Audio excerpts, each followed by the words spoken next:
Welcome to Would I Lie to You, the show that separates the truth from the twaddle. On David Mitchell's team tonight, a brilliant actor who says he gets upset when he works abroad because he misses his family so much. Like I said, he's a brilliant actor. It's John Sim. And a sports presenter who's been described as the female Gary Lineker, although she doesn't have big ears or stink of crisps. It's Gabby Logan. And on Lee Mack's team tonight, she's the host of a Sunday morning show on Radio 2, which I find is the perfect listen for when I've just got in from clubbing. It's Scanlon. And a comedian and actor who's appeared on CBeebies. He was almost late tonight because of rail replacement works on the Ninky Nonk. It's Chris McCausland.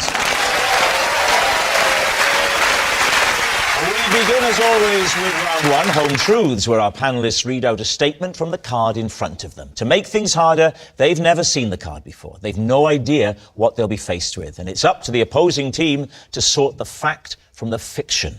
Chris, you're first tonight. OK, they offered me this in Braille, but as blind people go, I'm pretty rubbish and I can't read any of that nonsense. So, Lee, will you please do me the honours and read what is on that card? I certainly will. For a whole month, I thought my neighbour was ignoring me, and he thought I was ignoring him, until he found out I was blind, and I found out he was deaf.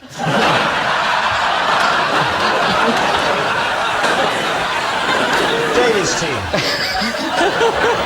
So, he's your next-door neighbour, is that right? Do you need me to read it again? He's my neighbour, David. Right. There's 3 flats. I live in the middle, and he lives on the bottom. And who lives upstairs? A policeman. And He can't speak.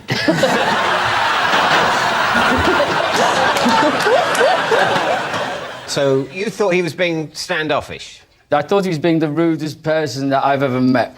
I was there, for example, on the day that he moved in, and I said hello to him, and he completely ignored me. Maybe he didn't. Maybe he went... Well, I don't know what you're doing, and...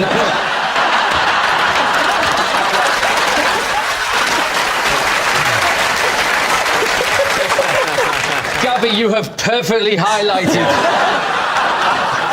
exactly what probably happened. So he's deaf? Yes. But he can see? Yeah, otherwise he'd be in real trouble, really. Just because, wouldn't he see you saying hello to him? Over the course of a month, there were separate incidents where we each thought the other was being rude. So, the first time that he was moving in, he was carrying boxes into the house, and I was halfway up the stairs. I shouted hello to him, and he never said anything back to me. And I thought, that's a bit rude. And you knew he was there just through hearing. You heard the sound and you knew, oh, that'll be the new bloke arriving. Contrary to popular belief, deaf people do make a noise.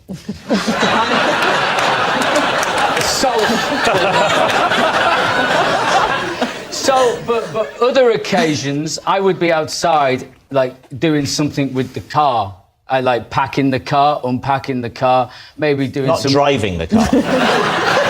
No, my wife has to do that for entirely legal reasons, Rob. I reckon I could probably do the motorways if they had them things off the bowling alley down the side.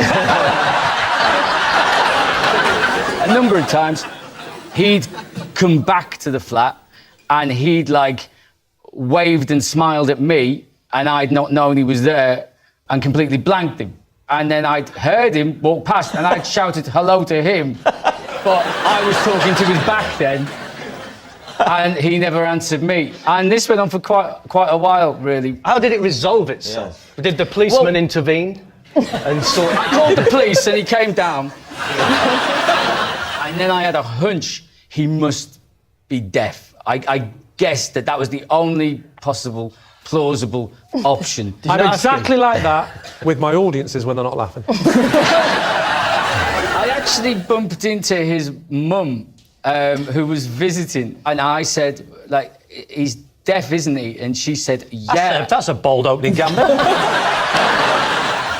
we have each other's mobile numbers now, and so we're able to Hang on, let me send... think about this for a second. How does he answer the phone? We have text messages, Lee. Right, you know the next question, don't you?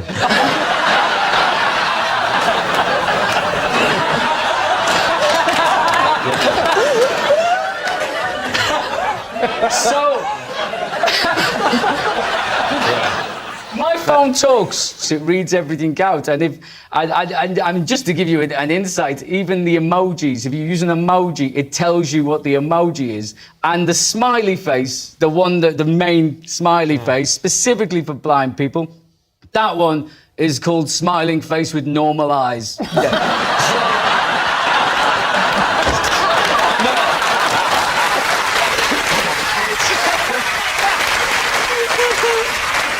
I don't know if I'm expected to use the smiling face with sunglasses, but it turns out as well, which took me by surprise, that he's Australian, which you associated with the accent, don't you? But, like, he's just Australian in his head. Okay,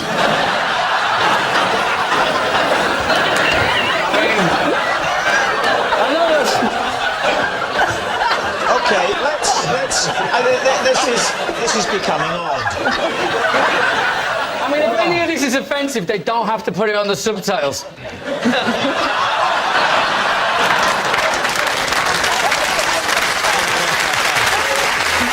John, what are you thinking? Well, I'm thinking, I don't know, I don't believe it. You think he made that up? What do you think, Gabby? There's lots about it that I don't think is true. I believe it. I believe it, but You believe it, they don't. No, I'm not. I'm not going to overrule my team, no. No, No, you haven't got the strength of character. I do. I don't feel strong enough about it to overrule. No, I mean, it is plausible, it is plausible. Okay, we're going to say true. Right, they're saying it's true. Chris, truth or lie? It is 100% true.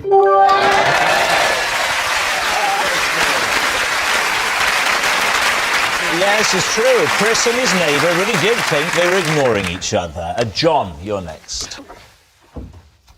I once stripped naked, then accidentally climbed into bed with my father-in-law. Lee's team. Were you drunk? Yes. Was it his bed or was it a spare bed in your house? It was our bedroom in our house, and they'd been babysitting. And so I noticed another presence in the bed, which I assumed to be my wife. Yeah. And Well, so lovely thing to say about your wife. Well, sorry, love, it's just that you look like, you know, your dad. It was dark. It was dark. She'd gone to bed before me, and she said, hey, watching telly, you know. What were you watching, just out of interest? I can't remember that. What time was it? 4 o'clock in the morning. 4 o'clock in the morning, probably repeats of this on Dave.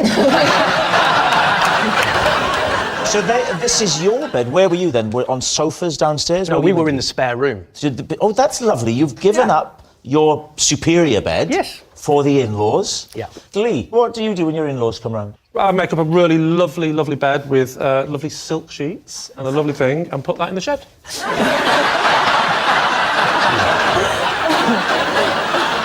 So you've come into bed. You think that your wife, she's gone ahead of you. I thought it should be spark out, you know. Spark out in the bed. Yeah, and I've often done this journey in the dark. So she's often in bed before me. Yes, And yes. I know what to do. I can do it in the dark. Whip the clothes off, round the side of the bed, leap in, give her a snuggle. Oh, did you give her a snuggle? I went to give her a snuggle. Oh, no, naked? Naked. Which way was he facing? Thank God he was the other way. I spooned him. Like that makes it better. I think it's worse. I think you'd have to have done it both ways to know which was worse. That's true. Were you spooning in the way you spoon when you want to have a cuddle as you go to sleep? Or were you spooning in a way which was hoping to just nudge her awake? Luckily, There's a subtle difference between those I know two. that sort of difference. But luckily, I wasn't quite that excited yet. It's quick though. I mean, honestly, I whip it back, the thing. I jump in, I go for the spoon, And as I'm sort of approaching the body in the bed, I hear John, and I literally flew out of bed. Ah! And then the lamp went on, and I'm trying to put my underpants back on. Oh, you're completely naked? Yeah. Oh, the whole thing. I'm trying to get my twisted, fell over. It was like a comedy. It was ridiculous. Why would you go to the effort of trying to put your underpants on in front of them? Because I was naked. Yeah, but you wouldn't do it in front of them. This is right. Just grab them and leave. That's the sort of strategic decision you make when you're used to doing that. You can very easily think, I both want to leave and dress myself, and make the mistake of trying to do the two things at once. Yeah. And what happened in terms of the father-in-law? He was very, very lovely about it. And he went, one too many last night? And I went, yeah. And that was it. What are you thinking? Is it striking you as true? That's definitely possible. I believe he has issues with alcohol. I'm going true. You're saying true? Yeah, yeah. OK. I will go with my team and blame them. You say it's true. OK. John, were you telling us the truth, or were you telling us a lie? It is, in fact, sadly, true. Yes, it's true. John did climb into bed naked with his father-in-law. Our next round is called This Is My, where we bring on a mystery guest who has a close connection to one of our panellists. This week, each of David's team will claim it's them that has the genuine connection to the guest. It's up to Lee's team to spot who's telling the truth. So please welcome this week's special guest, Richard.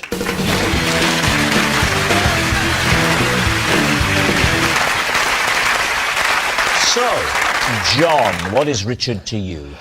This is Richard. He's the stunt horse rider who galloped me through a moonlit forest so I wouldn't miss the Man United Bolton game. Gabby, how do you know Richard? This is Richard. He is the flight attendant who persuaded me I wasn't dying, but I had trapped wind.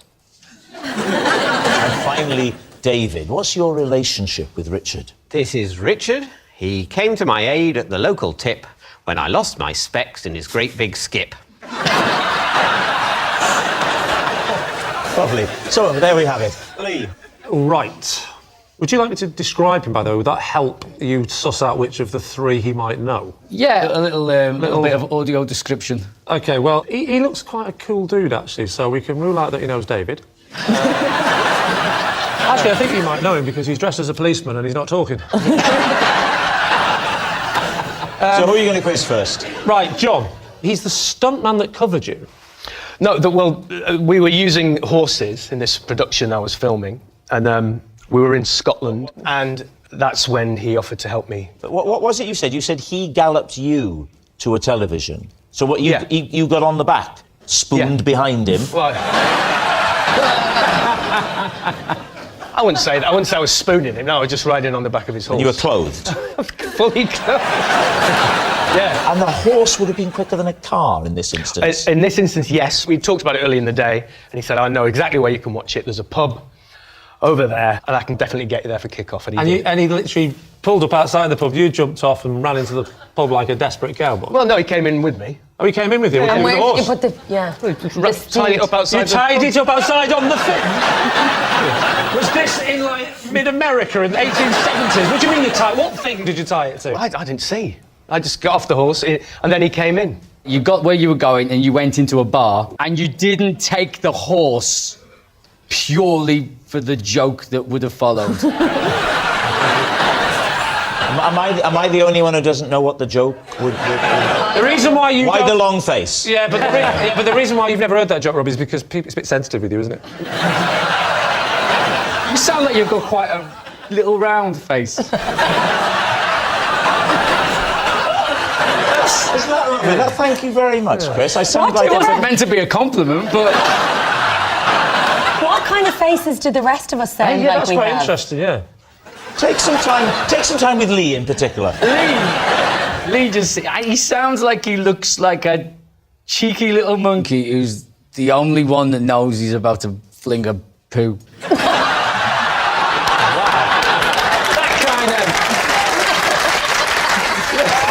Please, can I use that on my posters for the next tour? David. Oh, David! From voice alone. He sounds like he looks like a Toby jug of a duck.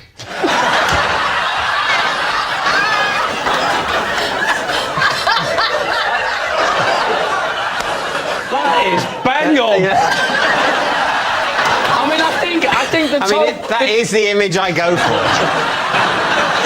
I think this deaf neighbour of yours was right the first time. Right, Lee, who would you like to quiz next? OK, Gabby. Just remind us, Gabby, for the So benefit this is of the Richard, slower and he members. is the airline steward who persuaded me I wasn't dying. I had trapped wind. OK, so what were your symptoms? I felt like really breathless, and I just couldn't. I felt like I couldn't get a breath at first. You hadn't opened the window again, had you? My husband looked across the aisle and said, "You look a bit pale." Well, you say your husband looked across, you mean he came from economy up to first class. He said, "You look a bit pale," and I said, I can't get any breath, and I felt really, really uncomfortable. Where were you going to? We were going home. From? Well, that helps us. We were going home. We were going from Gibraltar. Quite close to home at this point? No, quite early on in the flight, about Okay. 10, 15 minutes into the flight, I started to feel a bit dodgy. Anyway, then, lo and behold, Richard came down and he said, "You all right?" I said, "I'm really not feeling great, actually." He said, "Come up here," and brought me up into the galley. Yeah. And then, well, I heard him talking to the captain, and then I heard the word doctor being mentioned, and I heard the words... Oh, my God, what do you mean you heard the word doctor? Well- Because that could be quite scary if he said, listen, pilot, we need a... I'm not a pilot, actually, I'm a doctor. That would have released the wind. I thought I was dying. I thought I'd ruptured my appendix or something like that. And what kind of things did he say to calm you down? I think he said, well, if we do go down in the sea, don't worry, you're full of wind, you'll float for longer. And then Well, at some point... chilled her out. At some point, he kind of knelt down in his very caring way and said, there is a possibility this could be trapped wind, which filled me with horror, because it was just going to all come out at some point, and that's embarrassing. Yeah, but better than dying. So then he just went one step further, and he said to me, if we lower the plane, there's a good chance... Well, so your internal pressure would be less? So he said, there's a good chance it could come out, but I've got to warn you... Whoa. Would that work? Does the science add up there that you're more likely to release wind? At this Otherwise, point... by that logic, everyone would be farting on takeoff.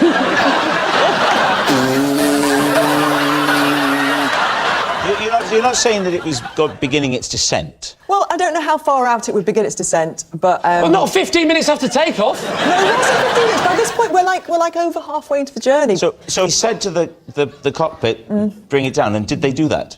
Apparently, they did. Quick, bring the plane down, I think she might blow. Yeah. So what happens? They bring it down, and Yeah. what was the effect on you? Well, within a few seconds, minutes maybe, Yes. a tiny little burp came out of my mouth. Of your mouth? Have your mouth. And I thought, that's it. I'm good. And I walked back to my seat. Did everybody cheer and clap? The truth is, when I say that... The truth is, it didn't happen, Gabby. The truth is, when None I of say this has it, ever happened. it I don't think you've sounds- even ever been to Gibraltar. The only bit of this that I believe is that you fart a lot.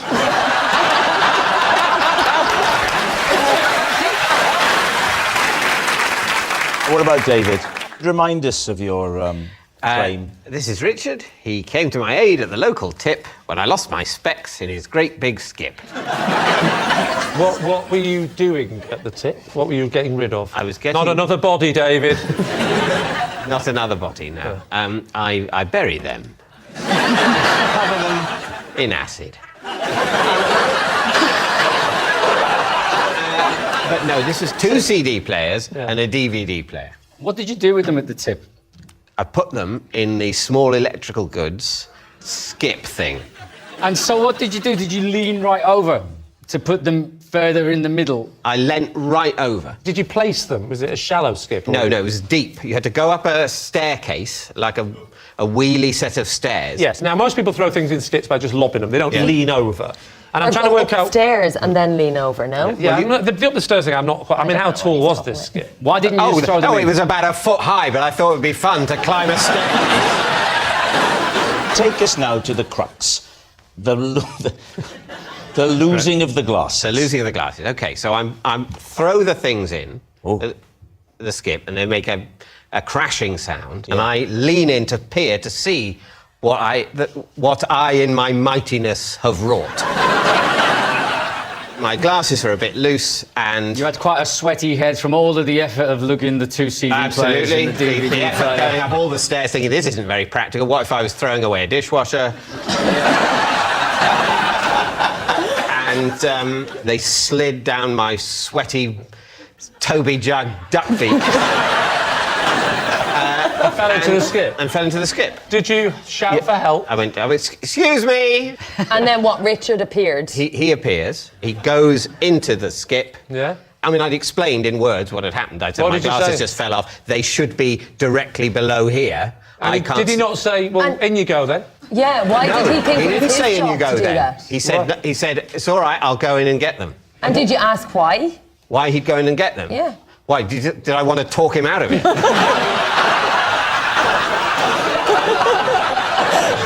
So he'd come over and you'd said, could you go and get my glasses? I quacked, he gave me some bread. I said, actually, that's not good for me, I need seed. Never ever say that to a stranger at the tip. So, did you get the glasses? Yes. Good. Right, we need an answer. So, Lee's team. Is Richard John's horseback hero, Gabby's steward saviour, or David's rubbish rescuer? Oh, tricky. Really tricky. Chris. I can't go with Gabby myself. I don't know. Like, trapped wind is very painful. What about David? If anybody's going to the tip to do the physical work, it's Mrs. Mitchell, isn't it? So who are you thinking, John? Well, we were chatting earlier in the green room, and he told me he was a Man United fan. Okay. OK, so, what are you going to say, Lee? We'll go John. You're going John. OK. Richard, would you please reveal your true identity? I'm Richard, and I am the flight attendant that helped Gabby.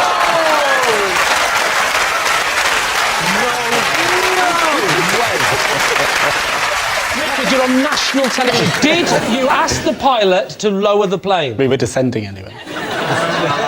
Yes, Richard is Gabby's steward saviour. Thank you very much, Richard. Which brings us to our final round, quick-fire lies. And we start with... It's Angela. I once chatted to an old man because I felt sorry for him, only to find out later he was a global megastar. David's team. Well, we have to know who the global mega Yeah, who was he? It's Steven Spielberg. Where did you see Steven Spielberg and take pity on him? The BAFTAs. I was doing the red carpet thing for BBC Three. So had he stopped for an interview with you? No, so I was, waiting for the next person to come up. It was Michael Fassbender. And I was, getting in the zone. And then I saw this, very refined, older gentleman standing there. And I thought he was maybe somebody's dad. There wasn't a lot of fuss around him because he is Steven Spielberg. You'd think. He looked a little bit lost, and I thought, I'm just going to have a chat with him, because it could be my dad, and I'd want someone to have a chat with him. Did you put the microphone there to have the chat with him? No, I thought he was an old man. A real life chatting. chat. So what It did would be you an say? odd way if you saw somebody a bit lost and a bit old looking to go, are you lost? Are you lost? Yeah. So you Also, you stepped away from the cameraman and the crew. Yeah, so I had a bit of downtime. Yeah. There was a VT playing, whatever. Yeah. E.T. VT. Oh. That would have Thought been they put one of ironic. his films on then. No. So What are you anyway- watching, old man? Hey, why is the monkey on the bike? So what did you say to him, Angela? I was like, is it your first time with the BAFTAs? And he said, no, actually, I've been a few times, but not for quite a while. And I was like, OK, maybe he's not somebody's dad. And I said, oh, OK, who are you looking forward to seeing tonight? Oh, I thought you said who you're looking for. No, like I just kept it loose, who do you want to win? Have you any favourites? It's been a strong year for film. He actually said usual. film. Do you work in the films yourself, mate?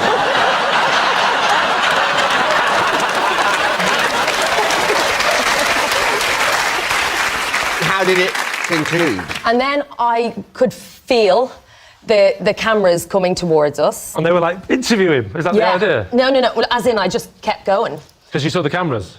Yeah. So you did start to bring the microphone. Yeah. When did the microphone? Well, I was mic'd, so he could be picked up on my microphone. Did you ask him to speak into your chest? No.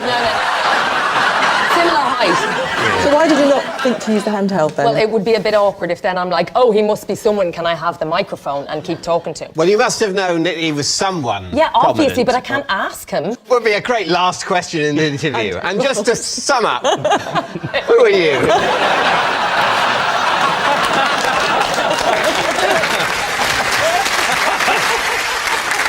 John, does it ring true to you? Could that happen? I just think Everyone knows everyone what would it's know what Steven Spielberg... Was he wearing glasses? I think so. Are we playing Guess Who?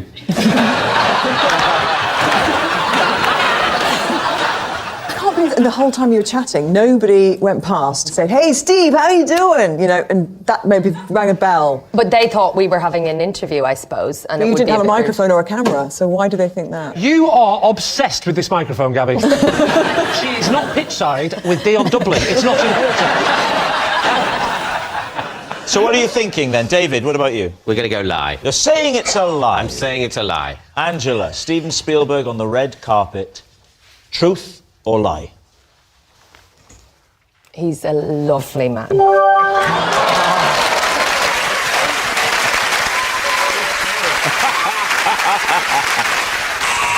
That noise signals time is up. It's the end of the show, and I can reveal that the scores are tied. It's a draw. Thanks for watching. We'll see you next time. Good night.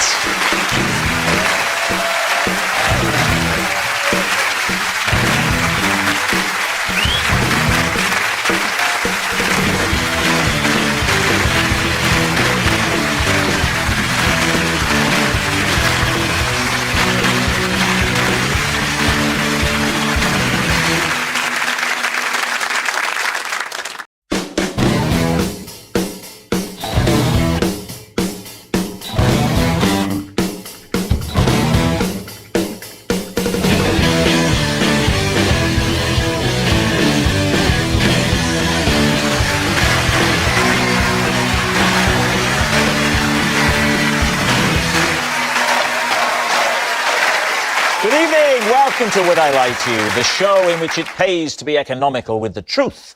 On David Mitchell's team tonight, a stand-up comic back for his fourth helping of WILTY. It's Chris McCausland. And Strictly's head judge and queen of the ballroom, Shirley Ballas. And on Lee Mack's team tonight, an entrepreneur and the youngest ever dragon in the den, it's Stephen Bartlett.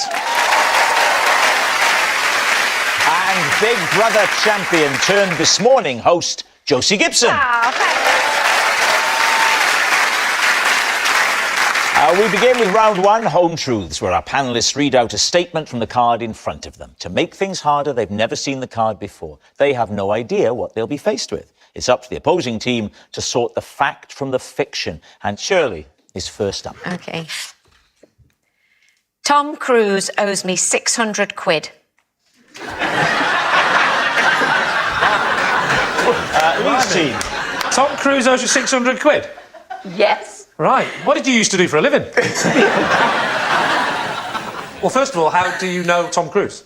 Or how did you know Tom Cruise? Or how does you know Tom Cruise? Well, it was many moons ago. Right. And he heard about me as a dancer. Right. And he wanted to learn to dance. Ah, so you taught him how to dance? Yes. For a film or just for fun? For fun. At the time, he was married to the tall lady. Well, they're all Nicole. tall. He's a tiny fella. He's of perfectly average height. Well, actually, he was rather small. I remember that. Oi, I get enough of this from him. He was smaller than you. Was he?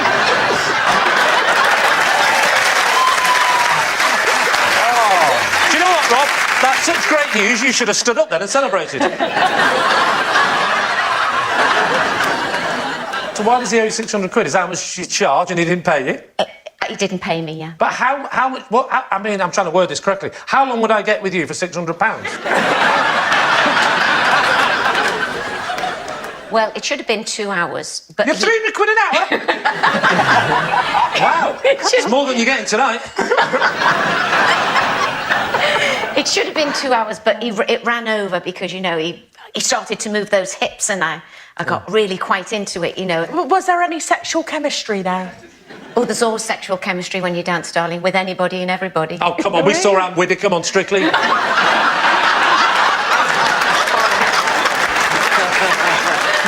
right, what are we thinking? Josie, what do you think? Because you still sound a tiny little bit angry, I think it's true. All right, Stephen, what about you? 100% true. Do you think so? Are you good in your job sussing out liars? A little bit. I actually did body language training at one point, so... Did you? No, that was a lie. See?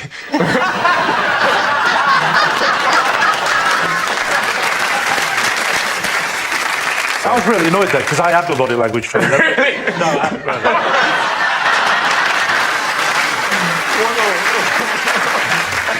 I do feel a bit better now. OK, my team say true. I'll go with that. You're going to say true? I'm not convinced. All right, OK. So, Shirley, was it true or was it a lie? It was true.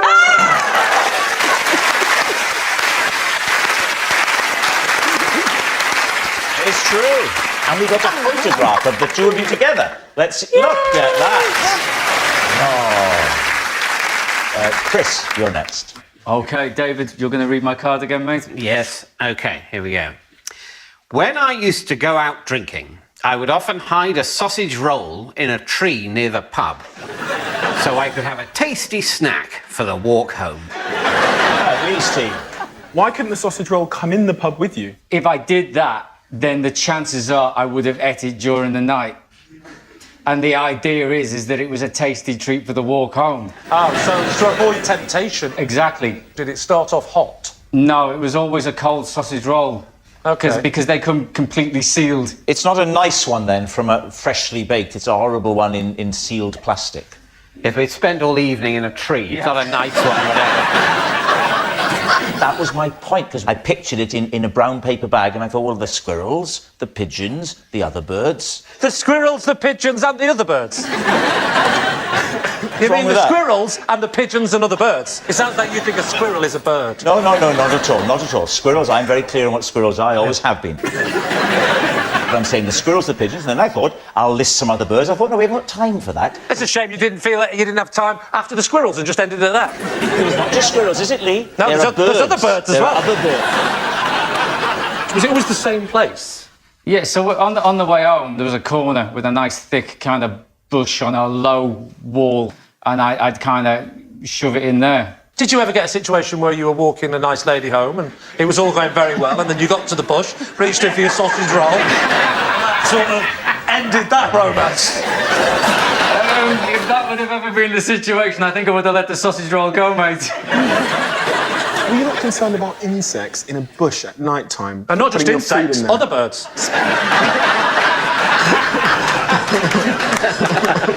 I was, to be honest, which is why I used one of the ones in the pre-sealed plastic. So, Chris, would you ever, late at night, reach into the bush and find it to be a bit manky? Oh, keep it light. Oh, Lee, no. I'm not having that. These people haven't travelled all this way for you to twist things around. Did you ever reach into the bush and think, oh, this doesn't feel right? Did you ever reach into the bush and think, someone's been here before me?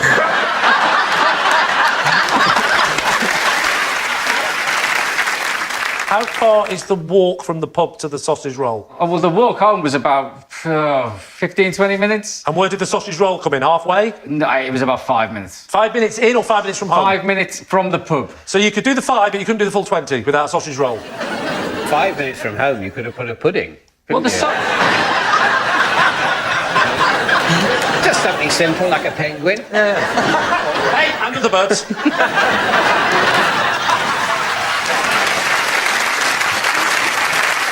So what are you thinking? Now, Josie, how does this strike you? I don't know how anybody would leave a bit of food behind. That's the...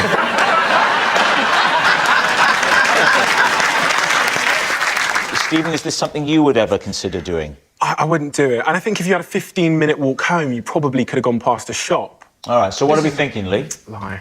lie. It's a lie. I think it's a lie. He's lying. So, they think it's a lie. Chris, was it a lie, or were you actually telling the truth? It was a lie. Yes, it's a lie. Chris didn't hide a sausage roll in a tree for his walk home. Our next round is called This Is My, where we bring on a mystery guest who has a close connection to one of our panellists. This week, each of Lee's team will claim it's them that has the genuine connection to the guest. It's up to David's team to spot who's telling the truth. So please welcome this week's special guest, Vil.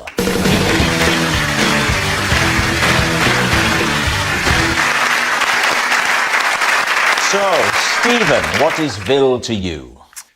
This is Vil. He is the teacher that unexpelled me because I was making the school lots of money. Right. Josie, how do you know Vil? This is Vil, and I know Vil because when I knocked on the wrong front door, live on This Morning, he opened the door in his wife's nightie. Right. And finally, Lee, what's your relationship with Vil? This is Vil. Of all the guys in my synchronised swimming team,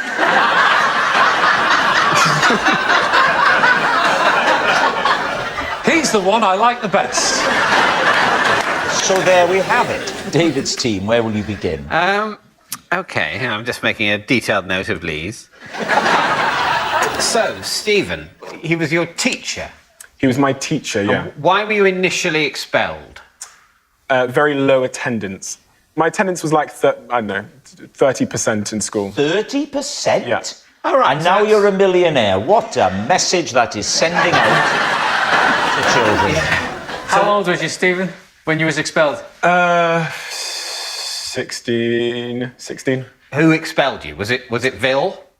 No, it was another teacher, who I probably shouldn't name. I'll call him Mr. T.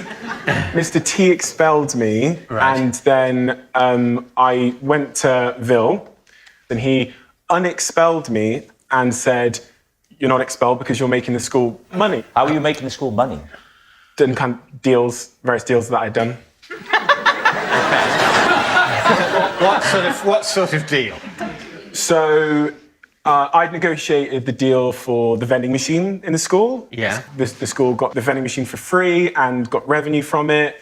The school had basically given me a big notice board wall, and I used it to organise events and parties and trips and stuff like that. All right, and why can Vil overrule Mr. T? Mr. T was head of Key Stage 4, and Vil was head of Key Stage 5. He was more senior in the school. Vil is this chap's Christian name, but it wasn't one of those trendy schools, was it, where you call your teachers by their Christian names? Yeah, I never really knew his first name. I called him Mr. Sprinkle. Mr. Sprinkle? Happens to all men with age. I mean, it's nothing to highlight on national television. There's loads of people called Mr. Sprinkle, in fact, hundreds and thousands.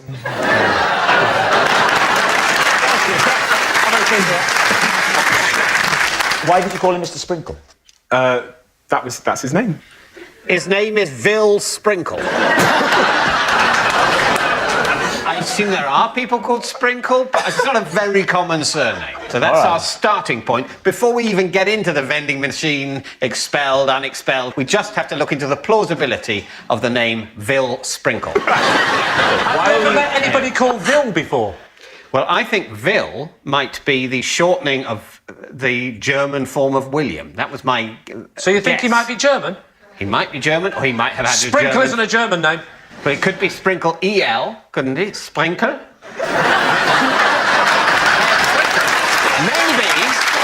Maybe Herr Sprinkle teaches German.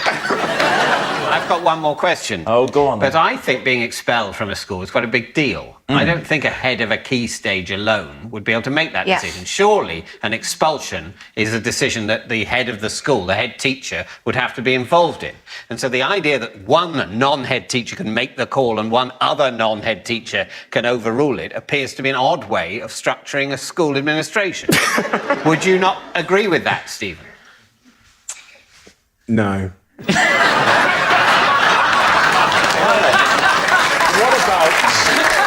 What about Josie?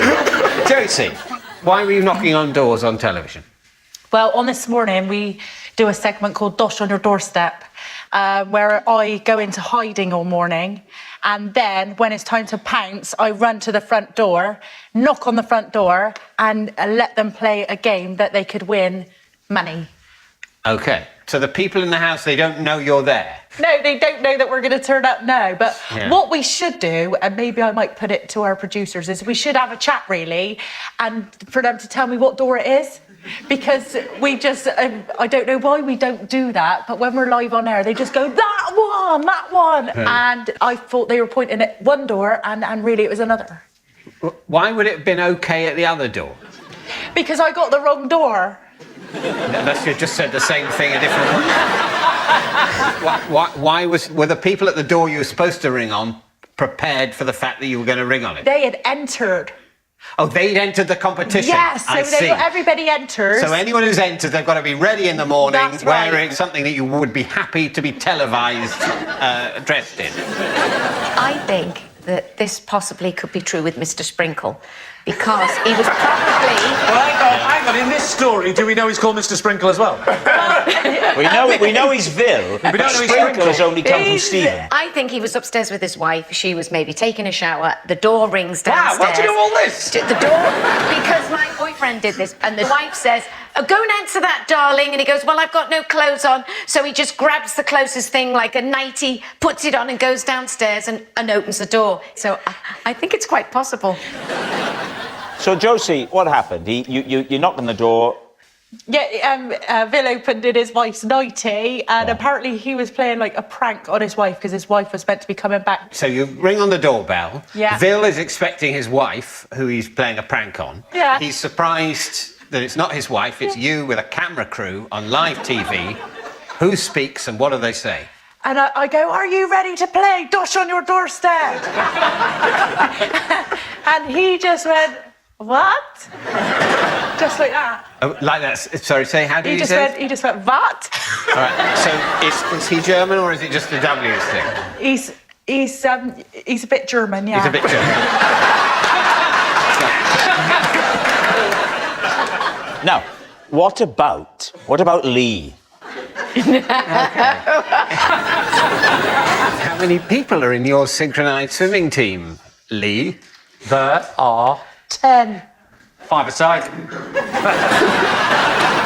Tell us about them. Well, there's Vil, What? who I should point out isn't German. Yeah. He's in fact Dutch. All right. And he's not called Mr. Sprinkle either. I don't know his surname. What, you don't know his surname? I don't even know he's Dutch. I made that up as well. But he does like to go in the pool with his clogs.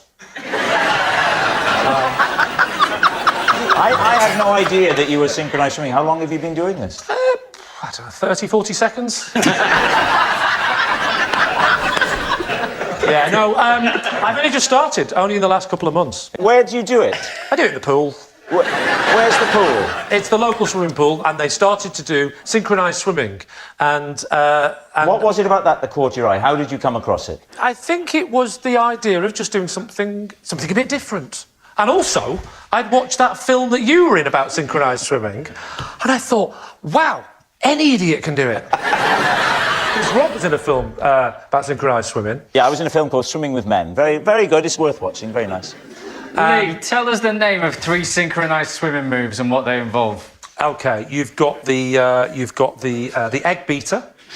He's absolutely right.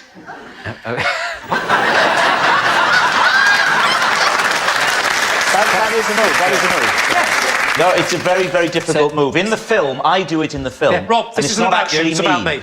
I'm giving you time to think. Why is Vil your favourite, Lee? What makes him stand out amongst the others? Phil is like me. He likes to take it seriously. The others, I think, are just there to have a laugh. And I've always been ambitious. I've got one eye on, who knows? Not the Olympics, obviously, but Commonwealth Games. You know. What does Bill do for a living? Bill is he's actually a teacher.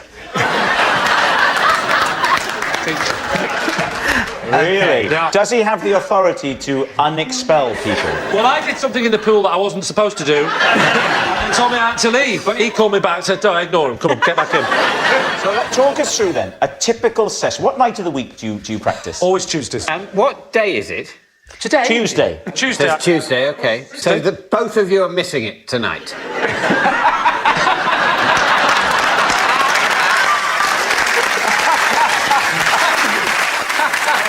It's a Tuesday, but we obviously had the night off tonight. All right. To promote the team. OK. There is 8 guys out there that are with us that are watching the show tonight. They've all come along to watch. And I would ask them to all... All right. How about... I would ask them to all stand up, but I guarantee they do it exactly the same time. So, you whip your clothes off. What happens then? Well, then we get the costume on. Costume? Synchronised swimming. You're not sitting on TV. You don't just go in a pair of trunks. Well, we wear trunks to train, but in the competitions you have to wear a costume. What's your costume? It's like a trunk, but it's got a bit of the jazzle.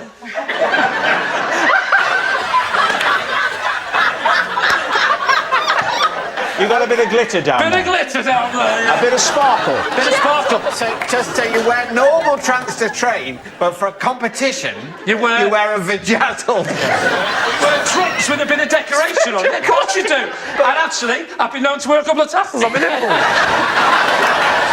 All right, we need an answer. So, David's team, is Vil Stephen's tolerant tutor, Josie's startled stranger, or Lee's pool pal? Shirley. Well, I would think I'm going to lend towards Josie's nightgown because his is just bonkers, the synchronised swimming. Wait, Shirley, he couldn't have just invented that on the spot. I watch him, he's very good. He's got a really quick with his mouth and he's very good at thinking outside the box. That reminds me, you owe me 600 quid. And the story about the tutor and being expelled and unexpelled, and it just seems a bit far-fetched. What about you, Chris? Have you ruled out Lee's synchronised swimming? I think it's more plausible than the vending machine unexpelled story. That is where I disagree with you. I think it's probably Josie. What do you think?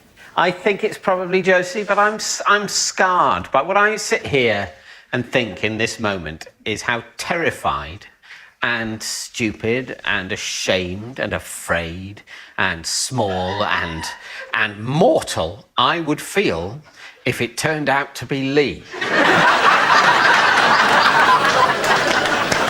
I am going to go for Josie, but I'm just sharing my, fear and pain. All right. Vil, would you please reveal your true identity? I'm Vil, and I unexpelled Stephen from school.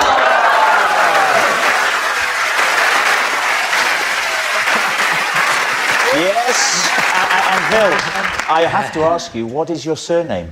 It's Sprinkle. Are you German? No, I'm Dutch. Dutch!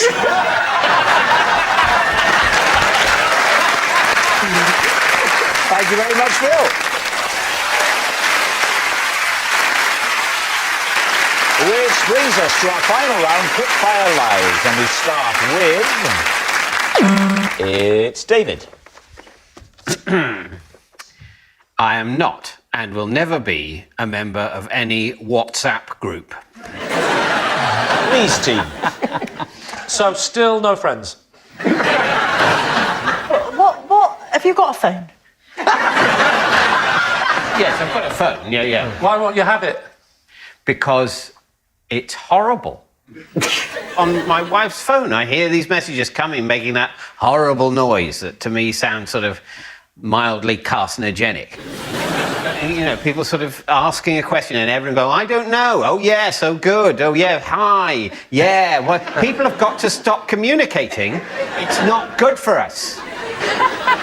And the phone's endlessly going, just making another noise, and another noise, and another noise. It's someone going, yeah, great, or well done, or nothing. Nothing. No need for anyone to share this. This is just like a nod from one person to another in the street is, as it were, shared with 50 other people who all have to go, oh, right, oh, that doesn't matter. You know, it's destroying us. Stephen, presumably you're never off it. This is true. I'm on it all the time. In fact, when I started my first business, that was our primary communication platform, so... But do you see any negatives to it? Definitely. Definitely? Definitely. Has it affected your speech? No, definitely, yeah. Somebody told me that they were staying in a hotel, and if you wanted anything from reception, yes, that's right. I've been you one had of to those. WhatsApp them. Yeah, yeah. I would just die in that hotel room. I would die of malnutrition. They'd have to prise my skeletal remains off the mattress. You can't ring down to reception. You've got to WhatsApp them. Josie, I would imagine you're at it all the time. I wish. You're not, you? No, on WhatsApp, I am, because... That's what I meant. So you're using this platform yourself? Because it's free. You don't, if you well, that's what they say, don't they? If it's free, then you're not the customer, you're the product. I don't think that's the slogan for them. So what are we going to say? I mean, he's passionate about this. He's passionate, and after listening to him, I'm going to delete mine and all. I think he's telling the truth, and I'm going to delete it. Thank you. Do you know what? After listening to David, I don't want to speak to anyone ever again either. But yeah, I think it's true. So you're going to say it's true? OK. David, truth or lie? It is, of course, true. Yes! Next. It's Josie. I only found out last year that you're not supposed to eat the red bit on the baby bells. David's team. Were you previously a fan of Baby Bells? I've always thought they were all right. I've just always thought the red bit was the bit of cheese, even though it didn't hardly taste of anything. Did you bother taking the lid off the Philadelphia or just go straight?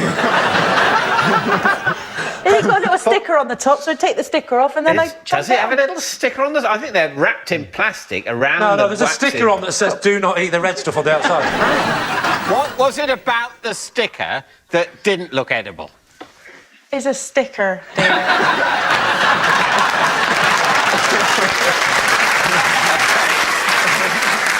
OK, so you take the sticker off, and then you've got the wax-covered Baby Bell, and then you just bite straight into it. Yeah. And when you did that, what was your reaction? Because it'd be quite tough, I would have thought, that wax. No, it's not actually that tough. And I was quite hungry, so my reaction was like, I'm not feeling that hungry after eating them. So what stopped this for you? How did you discover your mistake? My little boy showed me that you had to peel it off. He's 3. Can I ask someone who's never had one, how big is a baby bell? It's about the size of an areola. It's about the size of...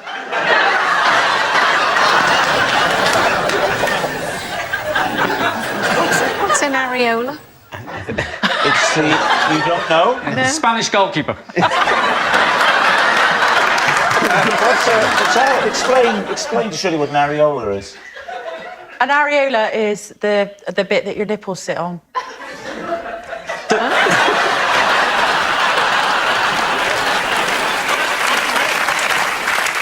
So your son said, oh, hang on, Mum.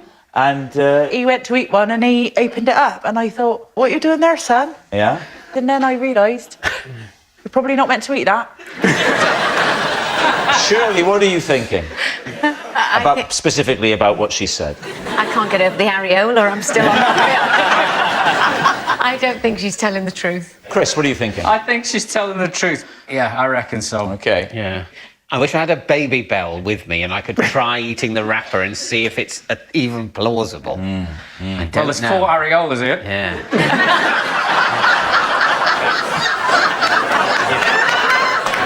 This isn't a Channel 4 show. Right, time to decide, David. OK, true. So, Josie, was it true or was it a lie? It's a lie. Yes, it's a lie. Josie didn't eat the red bit on Baby Bells. That noise signals time is up. It's the end of the show. I can reveal that Lee's team have won by 5 points to 0. Thank you for watching. Good night.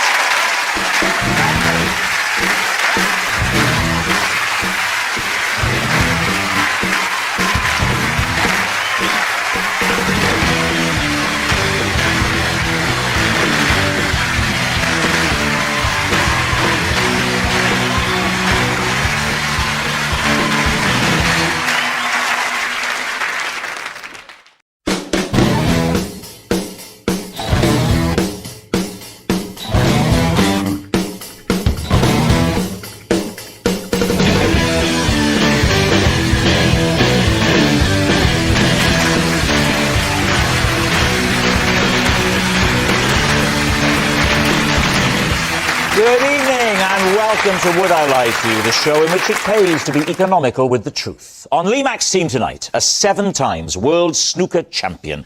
I'd play a bit more myself, but at my local club, there's always a massive queue. It's Stephen Hendry. Get used to that. And a comedian who originally trained in acting, but I guess unlike her fellow graduate, she just couldn't find any work as a barista. It's Maisie Adam. And on David Mitchell's team tonight, a TV presenter who was discovered during a modelling talent search. Well, weren't we all? It's Laura Whitmore. And a comedian who used to work in a call centre, so if he doesn't make you laugh, at least he can help with your PPI. It's Chris McCausland. We begin with round 1, Home Truths, where our panellists read out a statement from the card in front of them. To make things harder, they've never seen the card before. They've no idea what they'll be faced with. It's up to the opposing team to sort the fact from the fiction. Chris, you are first up. OK, well, I'm still blind. Neither of my PPIs work.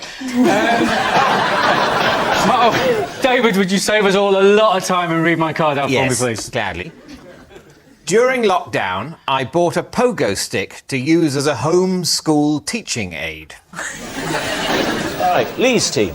OK, so, Chris, have you got children? Just the one. And this was for, what, your homeschooling PE or something? Yes. When we did homeschooling, we split up the tasks. I was in charge of PE and maths, and my wife was in charge of reading and art for obvious reasons. At what age is your child? During lockdown, she was 6. And do you do anything else for PE or just pogo stick? I'm quite a lazy guy, Lee. So I realised that when you're on a pogo stick and you're bouncing away, what you're trying to do is see how many you can do. How many repetitions without touching the ground? Yeah, and maths You have is to also... touch the ground, Lee, to be fair. Otherwise it's levitating, which we still haven't mastered. I appreciate you said it for comic effect, Rob, but you know exactly what I meant. Well, what I tried to do is I realised that how many is also what you do often in maths. And I could consolidate all of my teaching efforts into one tidy little package of minimal effort. So I invented pogo maths. OK. And you just shout out some sums and they have to bounce out the answers. But are they experienced in pogo sticking? Because it's quite hard. Well, I mean, it does help if you can use a pogo stick first, so you have to get over that hurdle, but that's, you know... You have to get over a hurdle as well. I appreciate you said that for comic effect. Thank you, Rob. We have a pogo stick. Yeah, well, it's Chris's card. Make him do it. I don't think the BBC's got enough money to cover the insurance on this. Don't worry, I've got this covered, Chris. Like the card, let David do it for you. There is a pogo stick behind you, I believe. Oh, my gosh. There it is. Don't do it there, and make sure you're 2 metres away from me. Right. Down you go. Now, Chris. Hang on, let me have a practice go first. He's not doing This it, is going Chris. really well, Chris. Dead easy. Are you ready? Yes. What is 8 minus 5? OK. The problem I've got now is if I bounce and fall off after, say, 2, you don't know if I'm bad at pogo or bad at maths. Right, here we go. 1, 2, 3.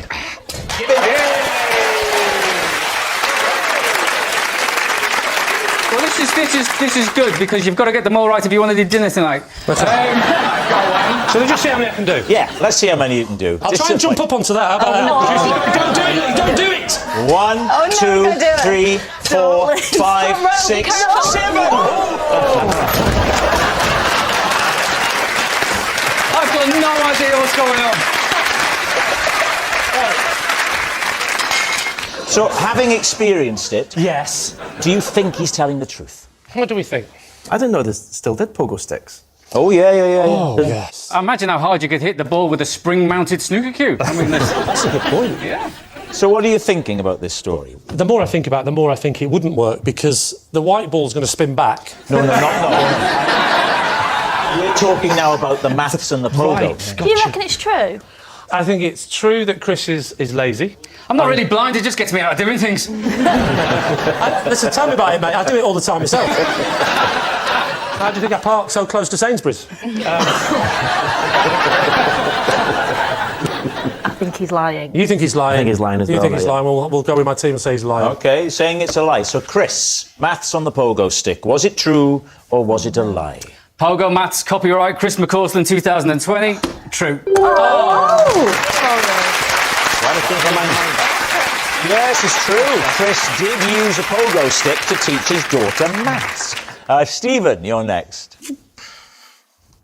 Before every World Championship final, I used to give a motivational team talk to my snooker cue, or as I called him, Sir Potts-a-lot.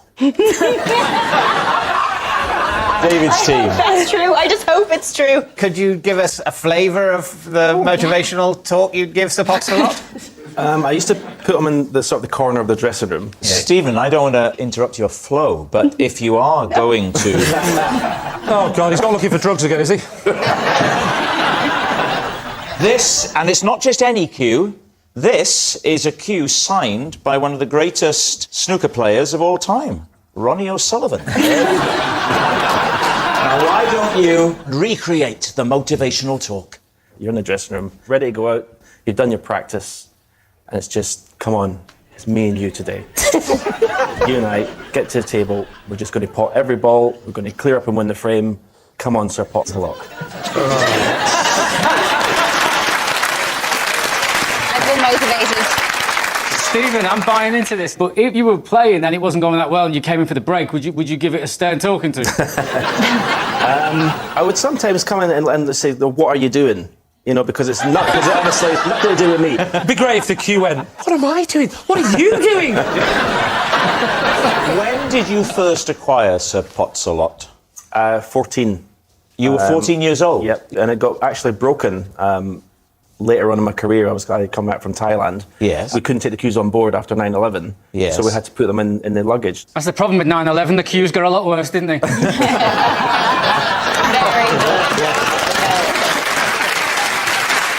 Chris, are you a snooker fan? You seem to know the lingo. I haven't always been blind, so I used to watch it and I played it as well until my eyesight got worse. So I had to reduce myself down to a pool table and then, you know, and then drafts.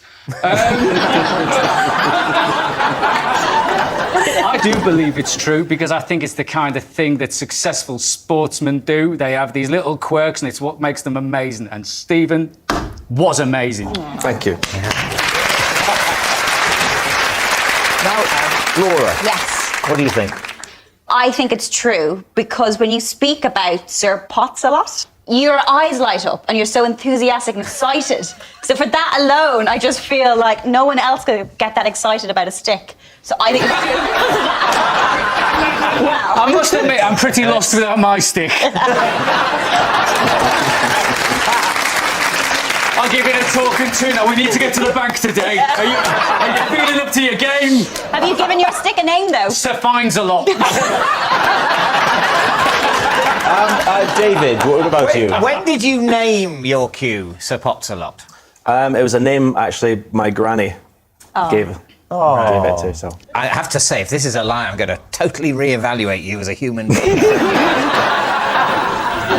I can believe that Firstly, in high-pressure sporting situations, there's going to be a certain amount of superstition. You want to do the same thing again and again and again. That's why I never wear trousers for this show. In a way, there's a clash, isn't there, between the triviality of Sir Potts-a-Lot and the seriousness of the pep talk, and yet the story about the grandmother giving the name. Oh, yes, that makes sense of it, doesn't it? Yes. Of course. There will be something lovable in that very triviality because of the family link. So it's either true or it is a diabolical lie. David's been under a lot of pressure recently. I'm going to take a risk on true, if only one more time. I'm going to believe. You're going to dare to dream. Yeah. All right. Stephen Hendry, were you telling us the truth about Sir Potts-a-Lot, or were you telling us a lie? It was a diabolical lie.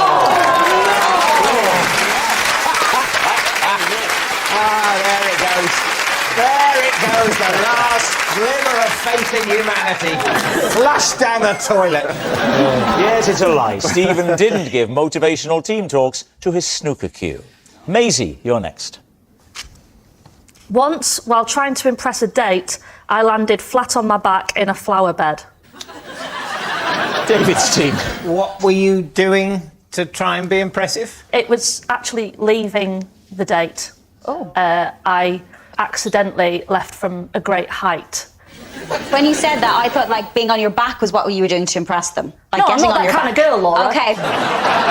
Laura, everything isn't Love Island. I'm confused as to where I am.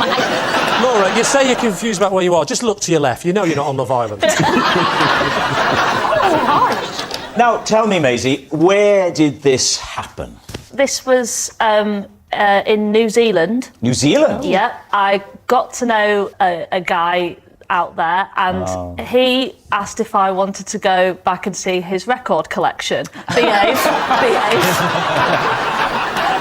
We got talking about music, and we went back to his house to listen to records.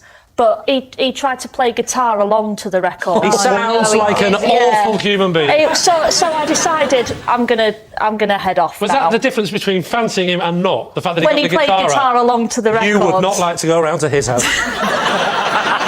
So I called a taxi and sat on. I was perched on the window with the window open. And I thought, it's arrived, it's outside. And I went, thanks very much, see you later. And because I thought we were on the ground floor, I thought I'd just swing my legs over the window and run across the lawn. Which floor were you on, Maisie? So if the windows... 18th floor. You forgot the 19 minutes going up in a lift.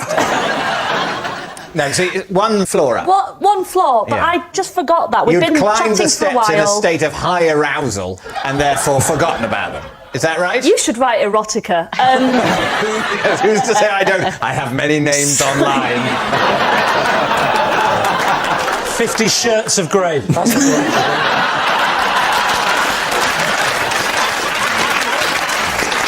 So I got a text saying your Uber's outside. I said, see you later then, and sort of twirled round, and at that moment I clocked out it was not on the ground floor.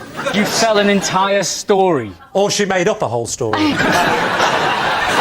What happens once you leave the window ledge and you're in the air? I just remember landing on the small of my back because I was so winded I couldn't speak, and he appeared out of the window and was like, oh, blimey, why'd you jump out the window? Now again in a New Zealand accent. And so then I had to commando crawl across the garden with him watching from above. Was he still playing the guitar? And what was the taxi driver doing? He must have seen this. He didn't do anything. He just wound down the window and was like, just so you know, the meter's running. All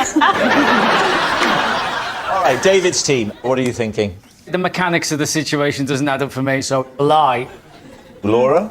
I just don't know why you didn't land on your face. I don't get why you landed on your back. And that's the reason why I think it's a lie. You see, I think it's true. Do you? Interesting. But if my teammates say it's a lie, we'll go lie. Maisie, were you telling the truth or were you telling a lie?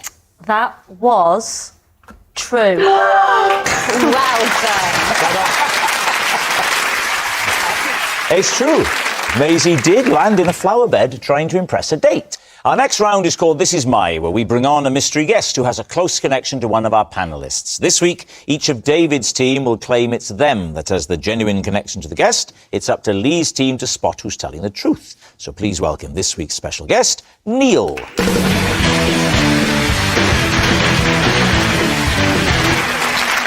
So, Laura, what is Neil to you? This is Neil, and he's the health and safety officer who I mistakenly pushed in the pool at the Love Island wrap party. Right, Laura's wet workmate. Chris, how do you know Neil? This is Neil, and I was once forced to stay at his house because I'd handed my own keys in to a lost property office. Chris's sleepover saviour. And finally, David, tell us about your relationship with Neil. David, look at him. You have never met that man in your life. On the contrary, this is Neil, and I once sat on his shoulders to get a better look at a fat chaffinch. So, there we have it. Lee, where do you want to start? Laura, Yes, when was this? back in February, Cape Town. Why is there a health and safety guy, particularly on Love Island? Was he giving out condoms? Believe me, you need health and safety on Love Island. Okay. But I actually had never met Neil before. I thought he was someone else. Who did you think he was? I thought he was Cliff. Who's Cliff? Cliff was my driver. Oh, you deliberately pushed Cliff? Yeah. But it's not Cliff, it's No. Neil. Yeah, well, Cliff is a big guy and he's got tattoos. Oh? And he was wearing all black because everyone was wearing like black t-shirts and stuff if they were a crew. Yes. And over the course of 6 weeks, we're pranking each other. As you do. So, like, one day he gave me, like... Chlamydia? That's a hell of a prank. Silly things like put chili in your coffee and stuff. Okay, this is your driver, Cliff. Yeah, but like he becomes your pal because when you're over there, you don't know many people. So you see who you think is Cliff. Well, Cliff is a tall guy with tattoos. Yeah, and you think, I want to see Cliff. And he was at the very edge. He was talking to one of the girls. So I Yes. thought it'd be quite funny to... So how does Neil react? Well, he was quite wet, so I didn't really see him. I just saw when I turned around on the other side of the pool, I saw Cliff. Oh. Did he take it well, or was he... I mean, he looks like he's still in a bit of a mood with you. I don't remember there being laughing. So it was a bit tense. It was a bit tense, yeah. And this is the first time you've seen him since? I wrote him an email. I can't even remember what it said, but it was very brief. And it's actually quite awkward now. How much of Love Island have you watched, David? I mean, is it... So sorry, what? I haven't seen that much of it. But No, that's how much of it have you It's an seen? embarrassing question to answer in the context of one of the programme makers, isn't it, Rob? And I think on some level you know that. All right, well, that's Laura. Who would you like to quiz next? OK, Chris. Sorry, could you remind us again, Chris? This is Neil, and I was once forced to stay at his house because I'd handed my own keys into a lost property office. Whereabouts is the house? I live in the leafy royal borough of Kingston upon Thames. Okay. So, which lost property office did you hand the keys to? The Roundhouse music venue in London. So, where did you find these keys? Well, they were my keys. So they were in your pocket? Yes. We'd been to the concert. Who were you seeing? Who were you watching? The late, great Chris Cornell, who's sadly no longer with us. Ah, yes. Are you familiar with his work, David? Nope. Do you know his work with Savage Garden? Now you've said some Savage other Garden? words in an order. What are they called? Soundgarden. Yeah. Are you familiar with his work? Oh, that is just brilliant. It's like watching two people on Last of the Summer Wine debating grime. Chris, who had you gone to the gig with? So I went to the gig with Neil. Neil's a friend of mine. How do you know Neil? From childhood. Oh, so is he from Liverpool as well? Yeah. Does he live in Kingston? Yes. So coincidentally, two friends from Liverpool grew up together, now live near each other, miles away in Kingston. Well, I wouldn't say coincidentally. I mean, we moved to the same place as each other. OK. So talk us through the key mix-up incident. So I pulled out a tissue out of my pocket and I heard a set of keys land on the floor. And I thought, oh, hello, someone's dropped some keys there. I picked the keys up, and I didn't recognise them as my own keys. Why? What do your keys have on them? Like a what had happened is I'd put a new keyring on them earlier that day, and I just didn't recognise them instantly. The new key. What was the new keyring? It was a heavy-duty Harley Davidson. A whole-size bike. So I held them up in the air and shouted, "Has anybody lost any keys?" And nobody answered. How come you didn't check yourself first and Because I didn't recognise them as my keys. But did you not think to check your pockets to see if you had your keys on you? Well, would you check your pockets for your keys if you found keys that you didn't think were yours? But I would have thought the first thing to do is have a feel to see if your keys are in your pocket. If you owned a red phone and you found a blue phone on the floor, would you check your pocket to see if you still had your red phone? That's a fair point.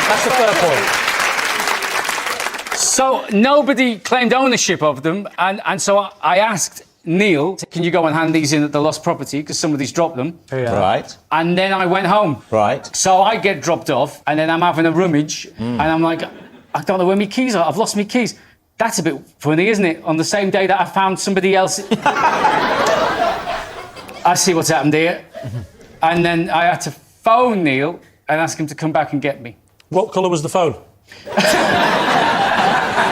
It's a lovely image, isn't it? Those two up north in Liverpool going, one day I'm gonna move away to London. And the other one going, can I come? Of course you can, Neil. You can look after the keys and I'll buy us a lovely big house. All right. What about David?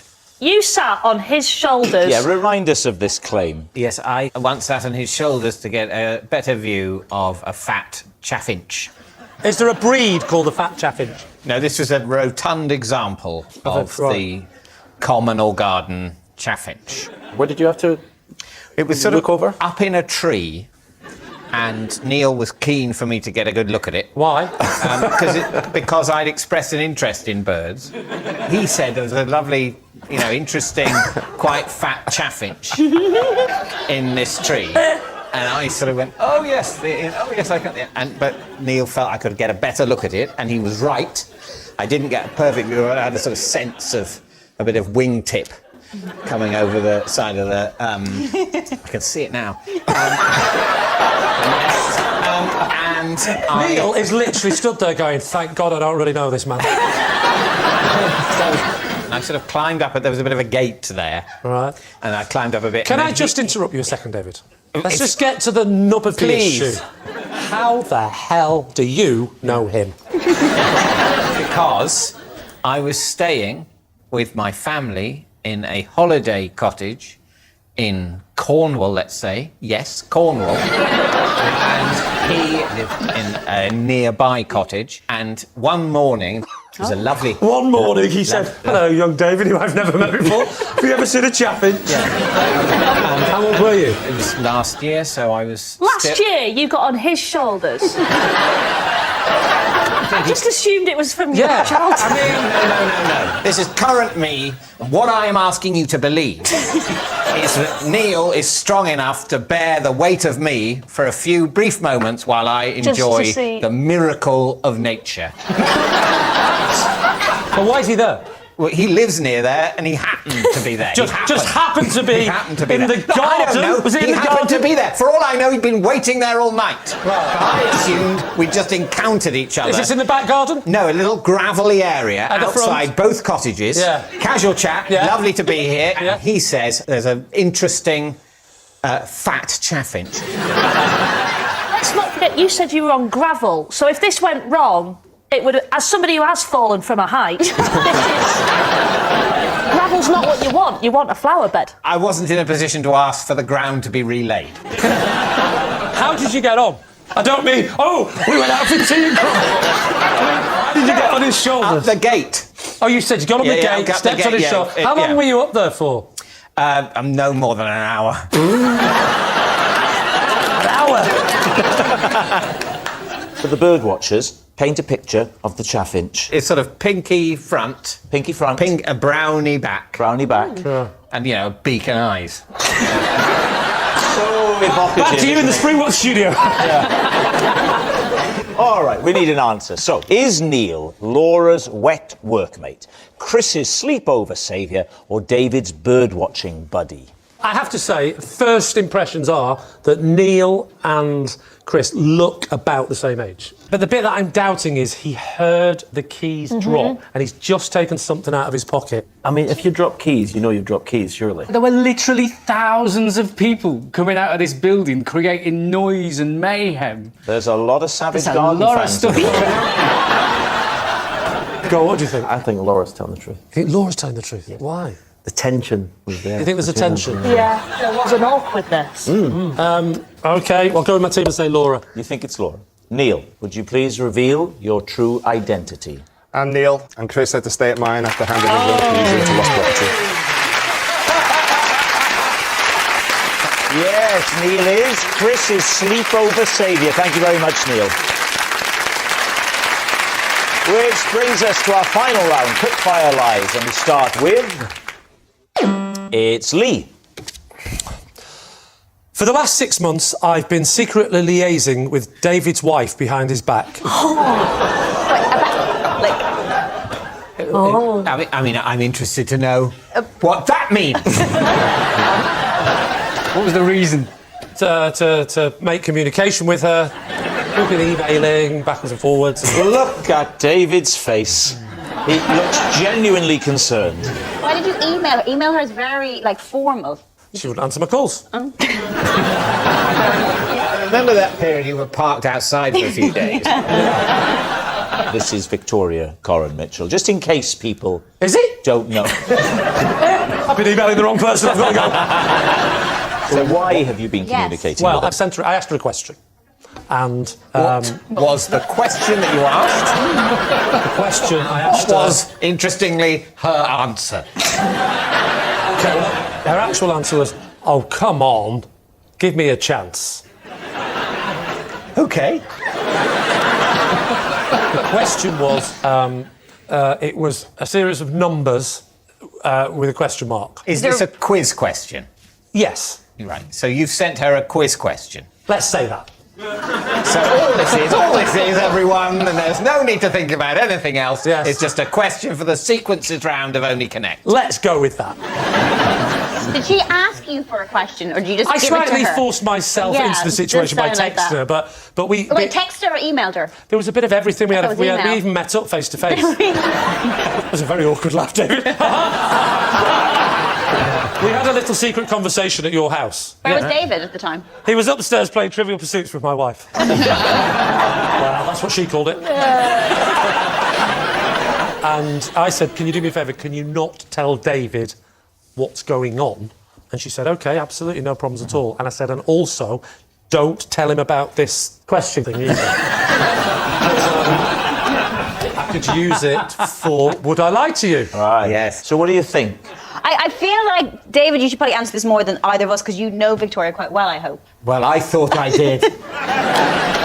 People do pitch questions for Only Connect quite a bit.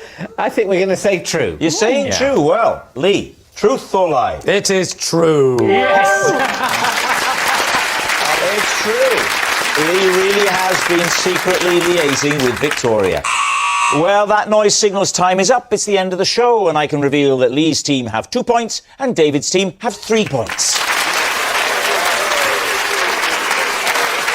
Thanks for watching. We'll see you next time. Good night.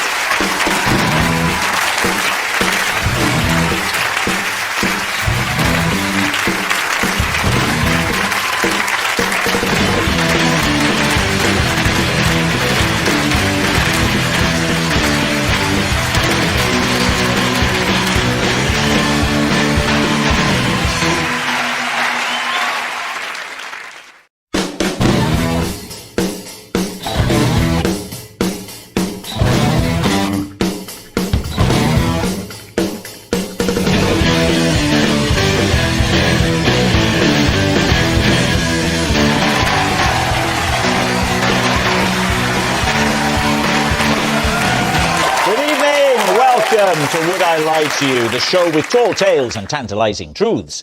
On Lee Mack's team tonight, an actor and TV presenter who once went to dance school, where she graduated with a tutu. It's Caroline Quentin. And one of the country's finest performance poets. Roses are red, violets are blue. Welcome to the show. How do you do? John Cooper Clarke. And on David Mitchell's team tonight, a comedian who used to work in IT and once appeared on EastEnders. In fact, he built their website, www.cotton. It's Chris McCausland.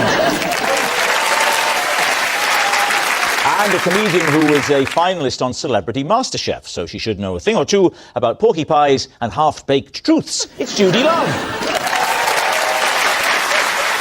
And so to round one, Home Truths, where our panellists read out a statement from the card in front of them. To make things harder, they've never seen the card before. They have no idea what they'll be faced with. It's up to the opposing team to sort the fact from the fiction. Chris is first up tonight. Well, as people know, I'm blind, so please be my eyes, Davy boy. OK. I once had to call 999 for a woman who couldn't speak English. Unfortunately, I couldn't see what the emergency was, and she couldn't describe it. How long ago was this? This is going back quite some time, Caroline. Yeah. Let's say 20 years. Were you with her, or was this a stranger? No, this was a stranger. I mean, she literally didn't speak any English. What noises was she making that led you to believe she needed help? I was walking along, minding my own business, when from out of a house, a woman came screaming and grabbed me, and she dragged me through the house into the back room of the house, and in the room, there was a massive hole. To be honest with you, Chris, this just sounds like a Tinder date, to be real. I could see a little bit back then, just to give you some context. So my eyesight has deteriorated. So there was a massive hole and there was a stepladder on its side, and I deduced that someone fell off the ladder and went through the hole. Had the fall created the hole, or was the hole already there? Well, then it'd be in the shape of the guy. That's true. Very good point. That is right. I forgot about the rules of Tom and Jerry. So I phoned 999 and I explained to the person on the end that my eyesight was very, very poor and I wasn't able to tell what was at the bottom of the hole. And so the person asked on the phone whether I was with anybody that could see who was at the bottom of the hole. And I said, yeah, but you're not going to believe this. So what happened? I said, I'd imagine what you need is a fire engine and an ambulance. And also, I guess you didn't know the address. I told her, I don't know the address, but I can tell you to get here from the Waitrose. She suggested that I take the foreign lady outside to the road sign and see if I could get her to spell it for me. And so through a series of enthusiastic mimes, I managed to gesture to her that I needed her to read me the letters on the road sign. Could you recreate the mime with David as the distressed woman? I'm doing a distressed face. Oh, well, that helps. Yeah.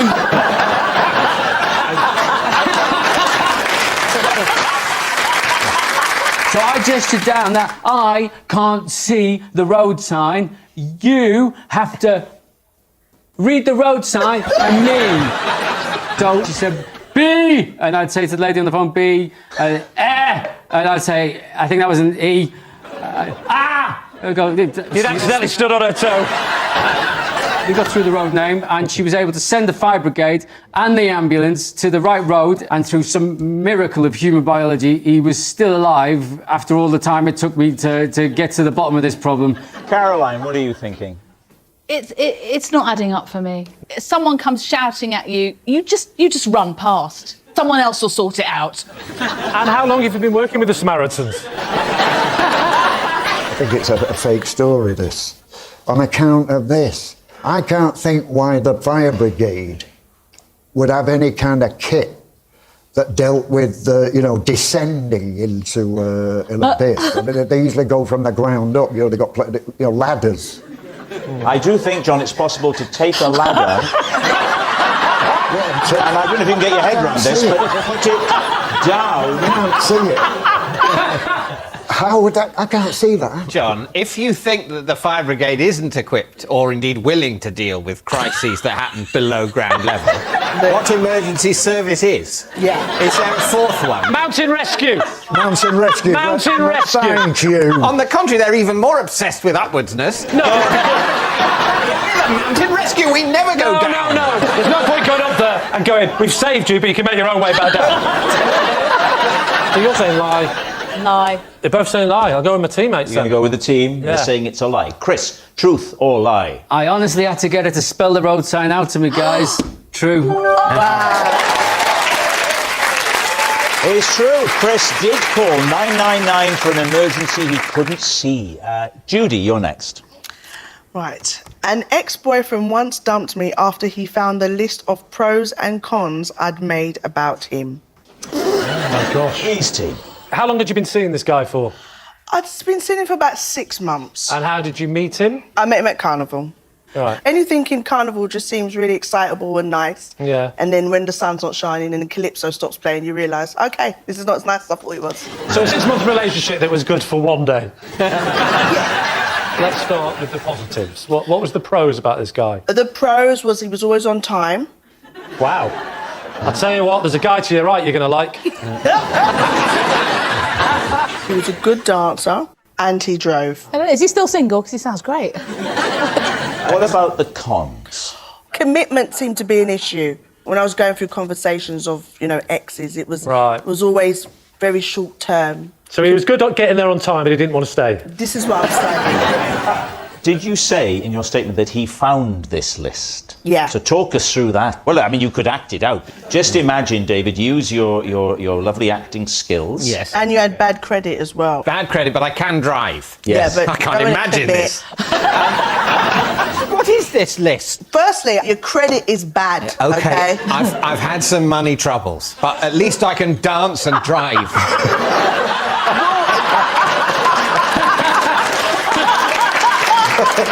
Being able to dance and drive is not going to help for a longer relationship because you can't commit to anything. So you're going to wind up on me for 2 weeks and then wind up on somebody else. And This is great. This is like a mashup of EastEnders and Antiques Roadshow.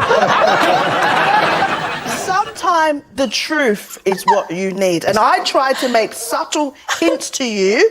This is a subtle hint. This list of pros and cons. It was a subtle hint. See attached sheet. It was a subtle... I'll tell you what I have to say now is I'm on David's side in this argument. Come on, David, get your bags. You're coming with me.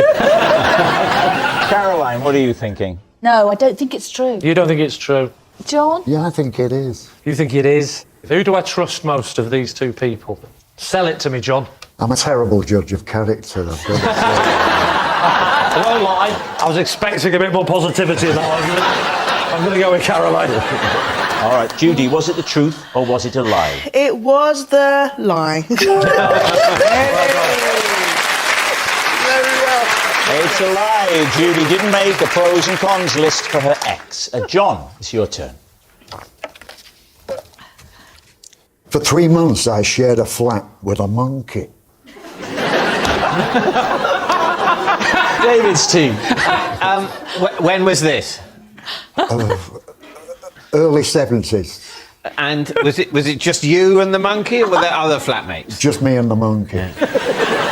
It was in Amsterdam. The monkey's apartment was in Amsterdam, and I was... So it was the monkey's apartment? When he says apartment, he means in the zoo. What was the monkey's name, John? Charlie. Charlie. And why only 3 months did the monkey kick you out? The thing was, I was kind of monkey-sitting this animal. What did he look like? Oh, he was exquisite. Most of you are probably thinking, wow, what fun. You know. And I don't blame you. Sometimes there are things in life that are a disappointment, but living with a monkey isn't one of them.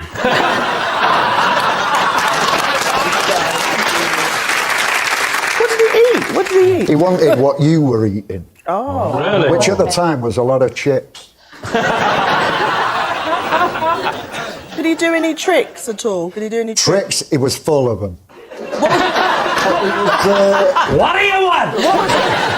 He does beginner's the teen, he'd have the some of the lady off, he had the lot. I used to take him to the park with one of those extendable dog leashes, you know, where you They had them in the early 70s. No, they had them. But the point is, you know, that when I extended the leash, it would run up into the nearest tree.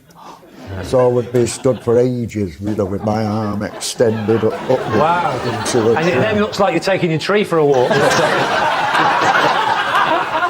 So when you had to go, like, and meet this monkey, how long was the owner there with you? Yes, of course, I did have to go for a kind of audition. He didn't want to leave his precious pal with any old schmuck. What are you looking at me for? You know, How did you ace the audition? Well, we seemed to hit it off. You and the Although we did get off to a bad start, actually. Yeah. I went round to his apartment to audition. There was one empty chair, but it was occupied by the monkey, which was curled up asleep in this chair. So I picked it up thinking it was a cat. And then it went rigid. I could feel its ribs suddenly and all of its muscles tightened up. And it shrieked once and once only, but for about 10 minutes. It was like it was plugged into the mains. Anyway, I threw it as if 'twere a cat. Oh, yeah. You know, it landed on the feet. Yeah. But he's a monkey, he didn't land on his feet. He landed in an ungainly heap. And then it kind of scuttled away, looking back over its shoulder in my direction, in a real accusatory manner. So, John, given you were so close after 3 months, it must be very hard to say goodbye. It was a hell of a wrench. Yeah. Monkey wrench. A hell of a wrench.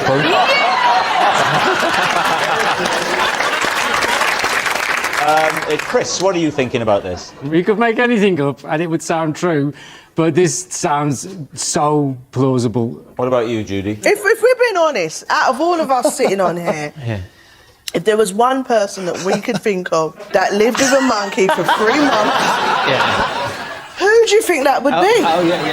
But once you've discounted David, who would it then be? I think it's true. You say true? 100%. Okay, True. 100% true. So, John, living with a monkey in Amsterdam, truth or lie? They got me rumbled, it's true. It's true, John really did share a flat with a monkey. Our next round is called This Is My, where we bring on a mystery guest who has a close connection to one of our panellists. Now, this week, each of David's team will claim it's them that has the genuine connection to the guest, and it's up to Lee's team to spot who's telling the truth. So please welcome this week's special guest, Emma.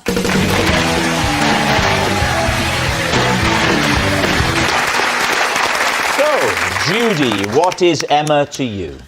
This is Emma, and when I freaked out in a broken down lift, she kept me calm by playing a game of Guess Who. Right. Chris, perhaps you'd like to explain how you know Emma. This is Emma, and I have brought her here tonight to apologise for making her cry whilst filming a TV show. Right. Finally, David, what's your relationship with Emma? This is Emma. She dived into a swimming pool to save me when she mistook my backstroke for drowning. So there we have it. Lee, where will you start? I think we'll start with Judy. When was this? And do not say 20 years ago. No. A year and a half. A year and a half ago? Yeah. Where was this lift? Lewisham Shopping Centre. Right. And I came out of the car park. Yeah. Went into the lift. In your car? No. No. With my 2 feet. Yeah. And her parents and her was walking. Her parents wanted to just go up the stairs and she wanted to go in the lift. So they were like, all right, we'll meet you on We'll meet you up there. So it broke down and you were just alone, the two of you together? Yeah. And how long were you stuck in the lift for? It felt like ages, but it was something like 16 minutes or so. Oh, quite a long time. So, is Emma calm? Yes. How long do you stay calm for? About maybe 45 seconds. You only lasted 45 seconds. I'm so sorry. So it just went, "Unk," and I was like pressing the alarm, and then someone speaks. I said, we're stuck in the lift. Something's wrong with the lift. Right. And they said, You've pressed the alarm after 45 seconds? I just thought, I can't be stuck in here. I can't be stuck in here. I need to get out. I need to get out. How long are they going to take? And what was Emma saying? She was saying, "Oh, it should be all right. It's calm down." She was fantastic, and that's why she's But amazing. but with respect, why did that comfort you in any way? After all, Emma was far too young to be any kind of hydraulics expert. So how did she calm you down? You mentioned something about a game. Yeah, she was just like, "Why don't we like play this game to like just keep ourselves occupied?" What did you play? Guess Who. But you mean Guess Who on the phone? No, you know, little card game with the thing that you pull up. She brought with her a portable board game. At this point, did you think, I think she deliberately did this to the lift?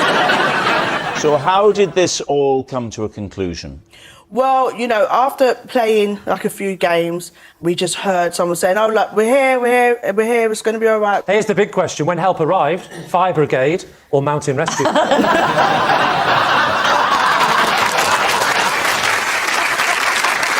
Now, what about Chris and his story?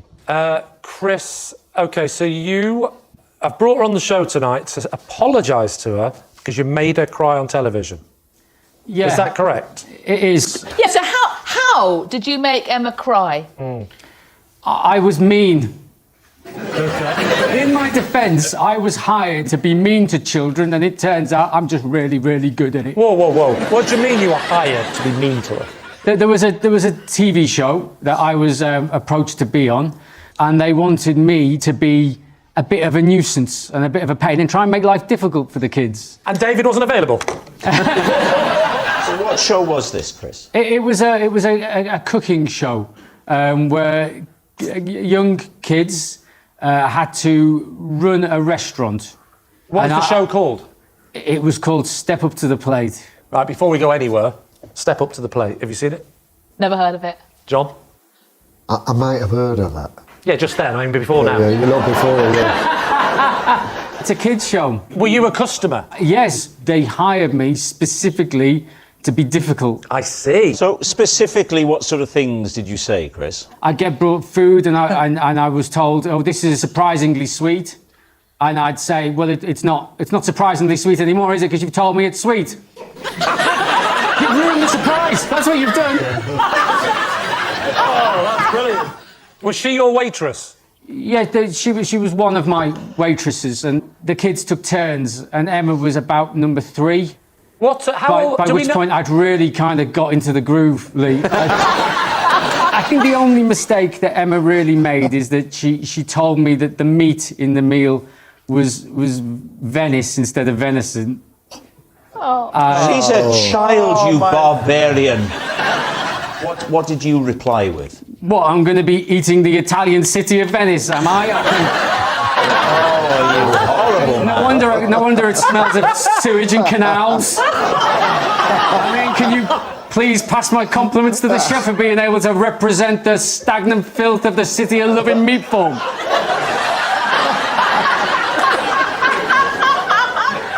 I'll tell you what, I didn't see it, but I'm going to find it. Well, Chris, you said you wanted to apologise.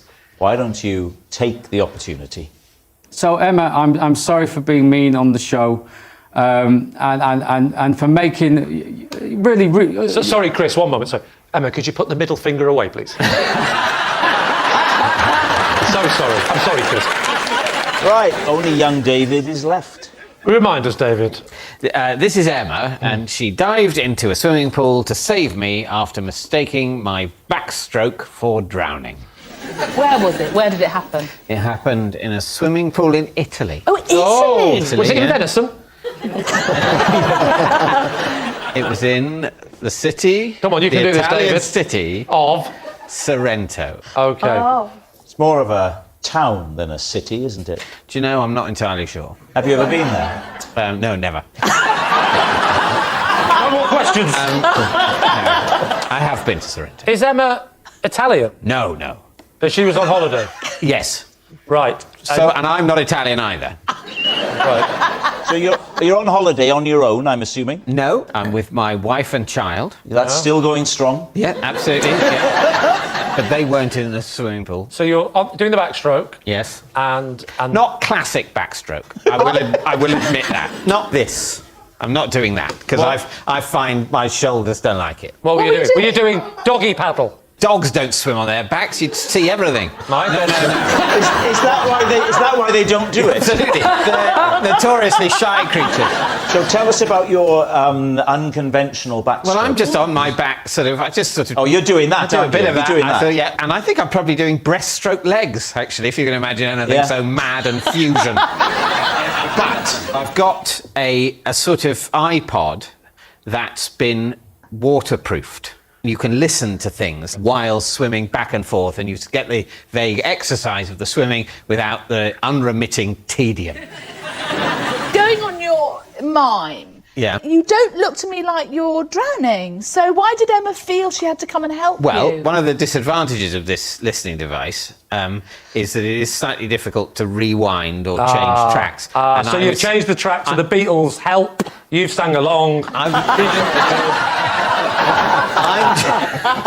not singing. I'm just trying to go back 5 minutes in the episode that I'm listening to. Okay. But in doing so, I've become slightly unsettled in the water. A little bit of water's gone up my nose. I might have gone a bit spluttery, and I'm trying to re-clip the thing. You look to some, particularly to Emma, as if you're in distress. What happened? Yeah. The first thing I knew, though, she jumped in the pool and was lifting my chin up.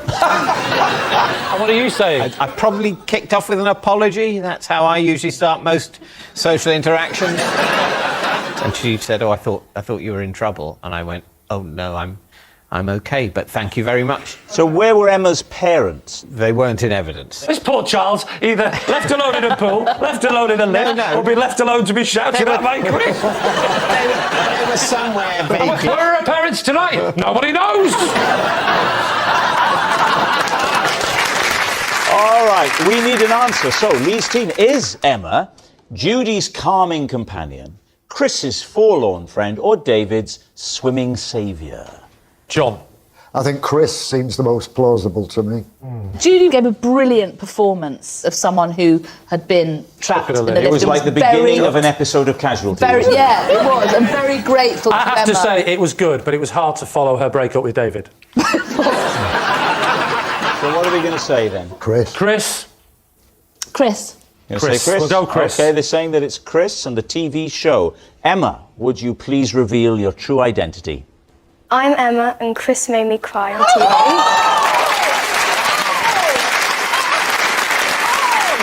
Emma, you're a superstar because I genuinely thought that you saved me in a lift. Yes, Emma is Chris's forlorn friend. Thank you very much, Emma.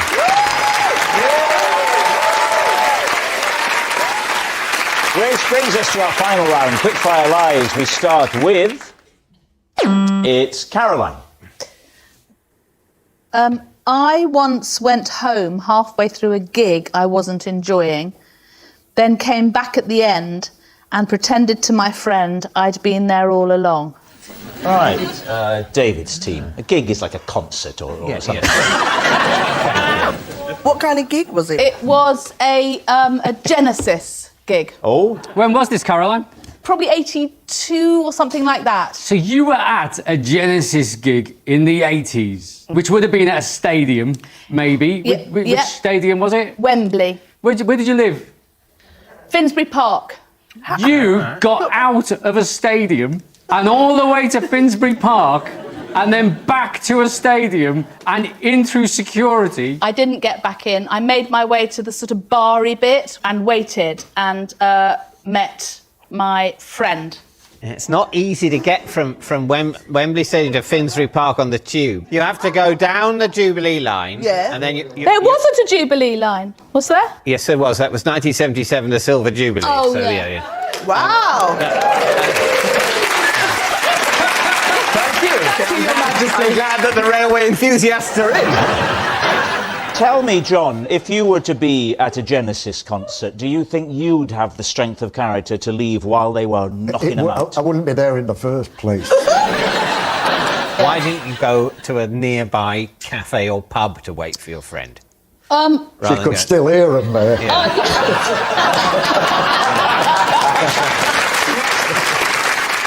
I have no idea what being in Wembley Stadium is like, whether for a gig or for a football match. You've never been to Wembley? No. Oh, man, you ain't living What about on. for the International Railway Convention, didn't you? OK, what's it going to be? I feel like it's true. You think true? Yeah. Do you know what? The logistics of getting home and getting back before the end doesn't sit right. My instinct is it's a lie. Okay. So it's a lie. So we're going to say lie. They're saying it's a lie. Caroline, was it true or was it a lie? It's true. Next, it's Lee. I always read the last line of a book first. David. Why do you do that, Lee? I'm Chinese. It's something I did when I was very young, and it became just a thing that I started doing. Call it superstition, call it one of my little things that I do that just makes me adorable. What kind of books is it you're reading, Lee? What kind of genre? I bought a dictionary recently, and I went straight to the final word of the dictionary. Which is? Zyziva. Nice. What does it mean? It's a type of American weevil. But the last book that I actually properly read is a book called I Want to Be Yours by Im. And what was the last line? The last line of that book is, if you've got any complaints, mail them to last Tuesday when I cared. When I might have cared. So I might have cared. Yeah. Why the Australian accents, just out of interest? Well, answering, John, why the Australian accent? Thanks for getting it, Lee. Well, it might not be true. What's the worst last line that you've read? I think it was, so that is my story, and I hope you enjoyed it. My name's Rob Brydon. Good night. I'm shocked that you read books. So what are you thinking? I think you're telling the truth, Lee. Lee does seem a little bit off like that, doesn't he? What? He does. We think Lee might be telling the truth. We think maybe he reads the last line of a book before the rest of it. Lee, truth or lie? It is, in fact, true. Yes. Yes, it's true. Lee does always read the last line of a book first. Well, that noise signals time is up. It's the end of the show. I can reveal that it's a draw. Lee has 3 and David has 3. Thanks for watching. We'll see you next time. Good night.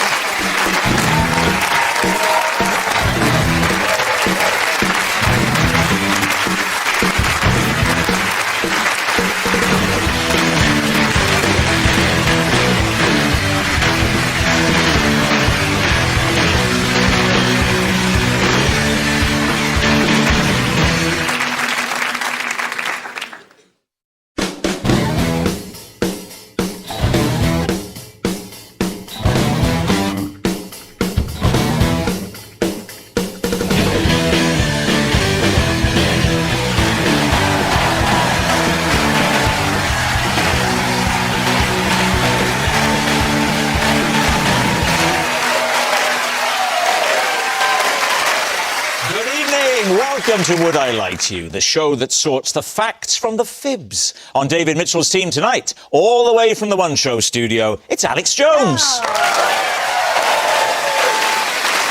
And he's the Crime Watch copper turned scam interceptor, Rav Wilding. And with Lee Mack tonight, stand-up comedian and star of Scared of the Dark, it's Chris McCausland. A comedy actress and bona fide national treasure. Say hi to Sue Pollard. Thank you.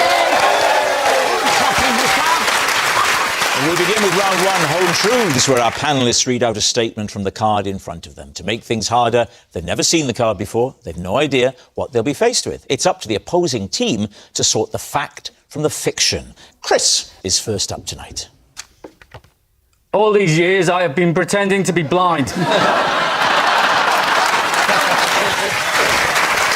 If only. Lee, would you read that for me, please? Every night, I use an unusual technique to make sure I wake up on time in the morning.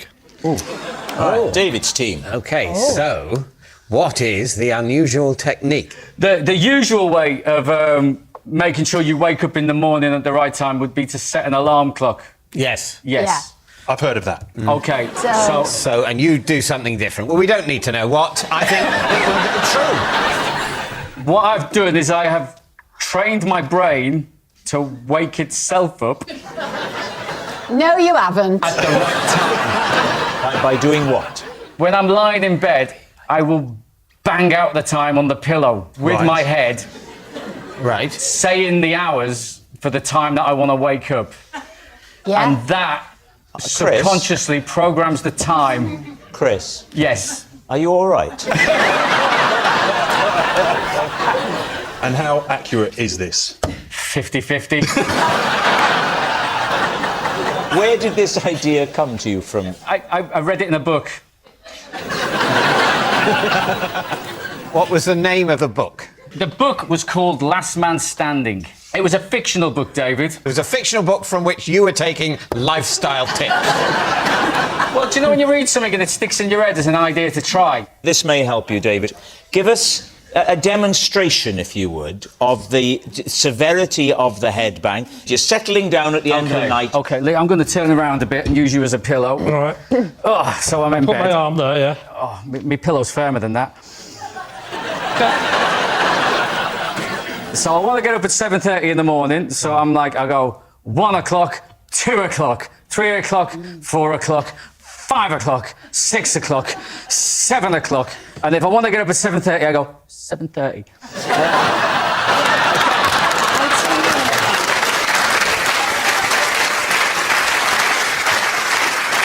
Chris, I don't know whether you've got a partner or a wife or somebody who shares He a used to bed have a with wife, you. he headbutted us to death. Is there anybody else in the bed with you, Chris? So I mean, I tour a lot. So some nights yes, some nights no. I tour a lot, I'm away a lot, but when I'm at home, I do have a wife. I mean, I have a wife all the time. What are you thinking, David's team? Alex, what do you think? Oh, it's so unbelievable. It's believable. Yeah, and also I do think that if you tell yourself you need to wake up at a certain time, the chances of waking up then are higher than you'd think. It's not totally random. Well, let's give it a go tonight. Yeah. Yeah. I didn't you make it realise sound we were as if there. you're sharing a bed. So I think you're saying it's true. Well, are we happy to say true? Yeah, I think we're going to go with true. OK, Chris, they think you were telling the truth. Were you, or was it a lie? Everyone will be trying it tonight, it's true. Yes! Yes, it's true. Chris does use an unusual technique to wake up. Rav, you're next. During my driving test, the examiner made me pull over because he'd spotted someone breaking into his house. Lee's team. Driving test or driving instruction? Driving test. You're actually on your test. And how old were you then? 18, I think. And talk us through the conversation. I was going down the dual carriageway. That bit was fine, and then we pulled off and we went to a residential area. I didn't know the You just area. changed that, didn't you? We're going down the dual carriageway, and then we pulled off and went to a residential area. What houses are that could be broken into? Carry on, Rav. And we pulled off, and he just screamed, stop. Just screamed, stop. Yes. So I stopped the car. So you stopped the car? And he ran out. So he got out, and did he even say ran what he was to doing? a house that had a ladder. Oh, he didn't tell you outside. anything, he just ran out No, of he the just car. ran. So at this point you're thinking, I'm not doing very well, am I? But I knew something was up because... He'd said stop and ran out of the car. No, because mine... Exactly the same thing happened on my driving test. He just ran out the car and ran to the house that had a ladder on the outside because he thought someone was breaking into the house, which I later found out. Talk us through then what happens. He came back and said, no one's breaking into the house. It was the window cleaner. I've got a question for you. That house must have been empty, otherwise he wouldn't have been so panicky, correct? Quite possibly, I don't know. Where was the window cleaner getting the water? An outside tap? All right, what are we thinking? Sue, what do you make of this? Well, you see, I'm just thinking the examiner could have actually liked the look of that house and said stop and dashed up because he probably thought, I just want to see if there's anything worth myself burgling. Oh, you thought he was a burglar? Yes. So you thought my examiner turned burglar?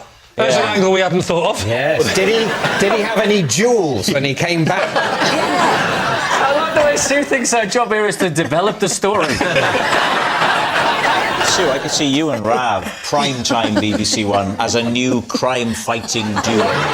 He's very much the traditional copper, but you think a little bit outside of the box. Oh, I'd be like Sister Boniface. Who's Sister Boniface? She's a nun who's a detective. What channel's Sister Boniface on? 20. Channel 20. I've not heard Channel 20 or Sister Boniface, but I'm going to write this down. What do you reckon, Chris? So do I think that Rav had to stop his car in a driving test because the driving instructor saw a man on a ladder at his house and thought it was a burglar, but it was the window cleaner? Yes, I do. You think it's true? Wow. Susan Pollard. Oh, dear. I'm going to go... it's...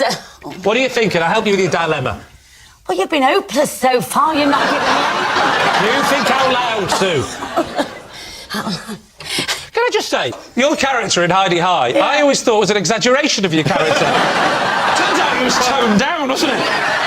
It is true. You say true. We'll take that. True. I'm going to go with my teammates and say it's true. OK. Rav, you've convinced them, but was it the truth or was it a lie? It is, in fact, a lie.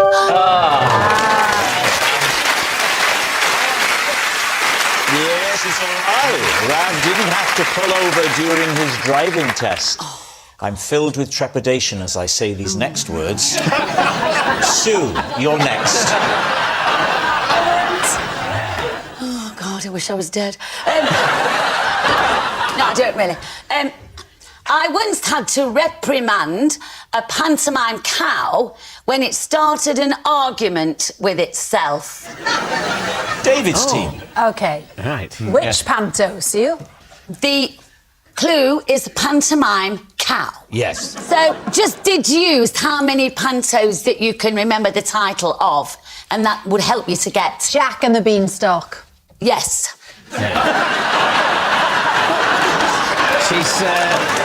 She's turned the tables on it. Yeah, we helped her, yeah. And what happened? I was Jack. You were Jack? Yes. Was this when you were already known? Yes, I suppose, yeah. In people's houses, not burgling, with no steps. Like the ladders. Oh, do you remember the good old days of entertainments when there was no steps? Oh, they're a great group. I was just did it for comic effect. Yeah, but that was all right, but nobody laughed.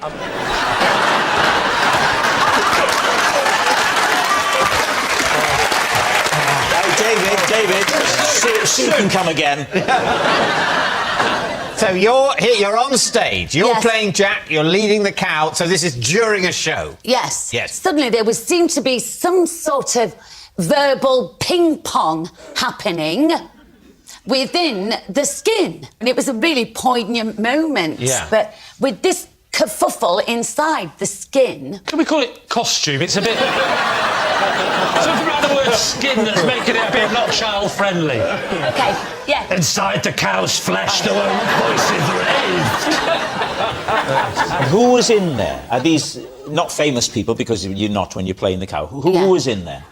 It was a mother and son.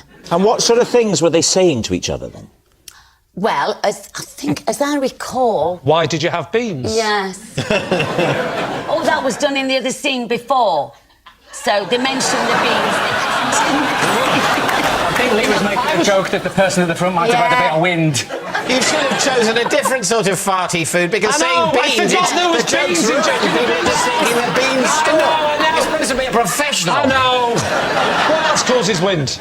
Brussels sprouts. I'll go for that. Yeah, and they're Christmassy like panto. Perfect. It was an open goal.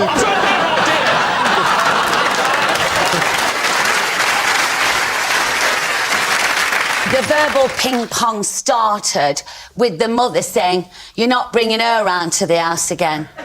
Oh. Really? Yes. Wow. Yeah. So she's chosen this moment in the middle of your poignant scene to bring up a difficult issue about the son's current relationship. Yes. This is a more gripping piece of drama than anything Cow and the Beans. Rav, what do you make of this? No, I'm not having it at all. It's a lot on the line when you make a decision because, of course, being an ex-policeman, well, we are going to judge you on your are. ability to read people, aren't we? Yeah, very much And you so. don't believe her. No. Maybe the reason Rav left the police force is he could never tell when anyone was lying. Alex, what about you? Oh, see, I love you, Sue, and I think this is absolutely something that could be true. It's also very realistic with there's beef going on in the cow. Very good. We're going to go true. Saying it's true. Well, Sue, they think it's true. Was it true or was it a lie? It was true. Well done. Our next round is called This Is My, where we bring on a mystery guest who has a close connection to one of our panellists.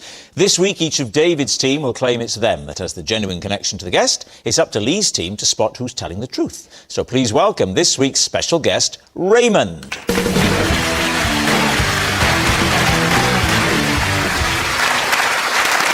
So, Alex, what is Raymond to you? This is Raymond, and when I went into labour, instead of rushing to the hospital, I rushed to his pet shop. Rav, how do you know Raymond? This is Raymond, and I cost him the £250,000 question on Who Wants to Be a Millionaire. Oh. David, what is your relationship with Raymond? This is Raymond, and he's the bird expert who taught me how to make friends with the crow who was bullying me. So there we have it. Alex's pet shop pal, Rav's fed-up friend, or David's crow consultant. OK, let's start with Alex. Which child was this? Was your first child, or...? First one. I was having contractions and it was time to go to the hospital. I'd put it off, but as we were about to leave the house, I saw my hamsters. Right. And they didn't have any of the chewy sticks that they loved left. And I know I'm going to hospital, potentially for a few days. Right. So I thought I'm going to have to stop by the pet shop to get some new sticks. Well, you have a husband. Yeah. You know what the next question is? Why didn't he go and have the baby and you go and get the sticks?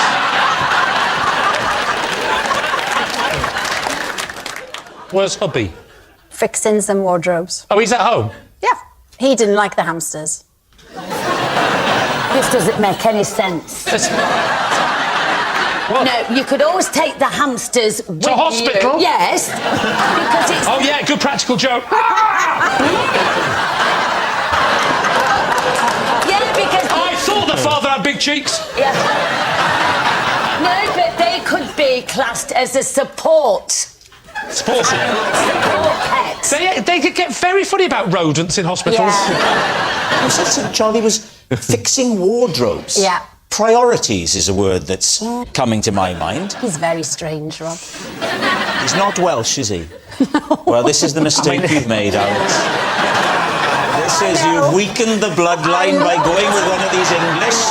What do you expect to happen? I looked, Rob, and I couldn't find one, and then I settled, and this is where we are. Yeah, but Roland, actually... Raymond. Raymond. I'm so sorry, Raymond. You seem nice. Are you married? He's not allowed to speak. Oh, yeah, but he's got a lovely smile. He's dying to break out. He could have taken the hamsters' treats with him, you know, to your house for the hamsters. So you could have driven... It's not Deliveroo. I mean... It's very hard to walk into a pet shop, buy two little sticks that are probably 30p each, and go, I'd like them delivered. Right, who would you like to quiz next? Rav, so you were on Who Wants to Be a Millionaire? Raymond was on. I was the phone a friend. Oh, you were the phone a friend? I was the phone a friend, yeah. Was it the celebrity version of Who Wants to Be a Millionaire? No, it was just the normal one. This is years ago. Years and years So this ago. was before your television days? Yeah, I'd never been on telly then. But also, I think even in the celebrity one, it's the people on the celebrity. Not the people, because it's not getting the best out of a celebrity, it's just having them on the phone. Are you still friends, though? He forgave you, I imagine, for that one almighty upset. You could have changed his life forever. He'd be able to give up the pet shop. Yeah. And indulge his love of birds. How did he react when this happened? So it's actually really awkward because I haven't actually seen him since then. Well, I thought you were friends. We were. And he fell out over this? Yeah. So- I've sent a few texts and that was it. This is the closest we've been. What was the question? It was, who is the first director to win 2 Best Director Academy Awards? And when they phoned me, it was a 50-50, so there was only 2 left. And who were the 2? Who were the options? Steven Spielberg and Oliver Stone. Imagine I'm phoning you, Lee, and they've asked me that question. Lee, it's Rob. Hi, Rob. Hi, I'm on Who Wants to Be a Millionaire, and I got to phone a friend. David wasn't in, so this is the question, right? Who was the first director to win 2 Best Director Academy Awards? Now, the choices are, and think about it, Lee, Oliver Stone or Steven Spielberg. Yeah, sorry, Rob, you said the choices are... It's actually the options are. You only have 1 choice, you have 2 options. Sorry, Rob, have we run out of time? Bye.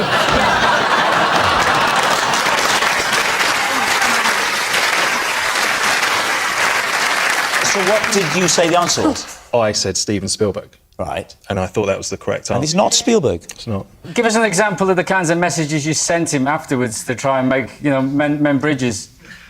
Well, I actually, first of all, I just said I'm so sorry. I thought it was right. Got 2 ticks and nothing more. How long ago was this? 2001. 2001, you got 2 ticks. 2 ticks. In 2001, you got 2 ticks. BBM. What? BlackBerry Messenger. BlackBerry Messenger. 2 ticks Messenger. if the message was read. Nice save there. Nice save. We used to work together and then... What was he? Was he a policeman? Yeah, we were at training together. Did he carry on being a policeman? Yeah, he went off to uniform. Does he look like a copper, Lee? Does he look like a copper? That's a good question. He stood like a copper. Yeah. He's got his hands behind his back, and he's wearing a policeman's outfit.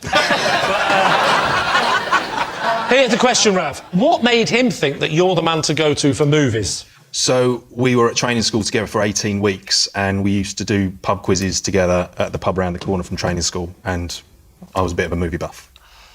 OK. So was that Hendon, then? Yes. Yes. Do you remember the pub? Yeah.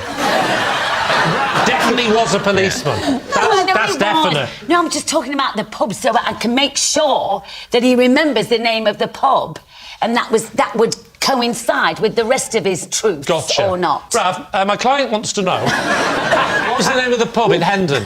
The Cladder Ring. Oh, yeah, I've had that. Oh, the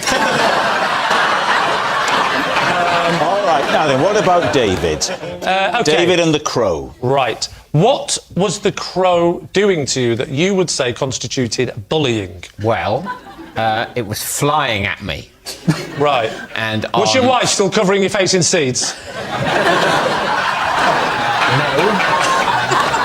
No bird food had been applied to me by my wife. I was just Please just use that in the trailer. Yeah, I was going.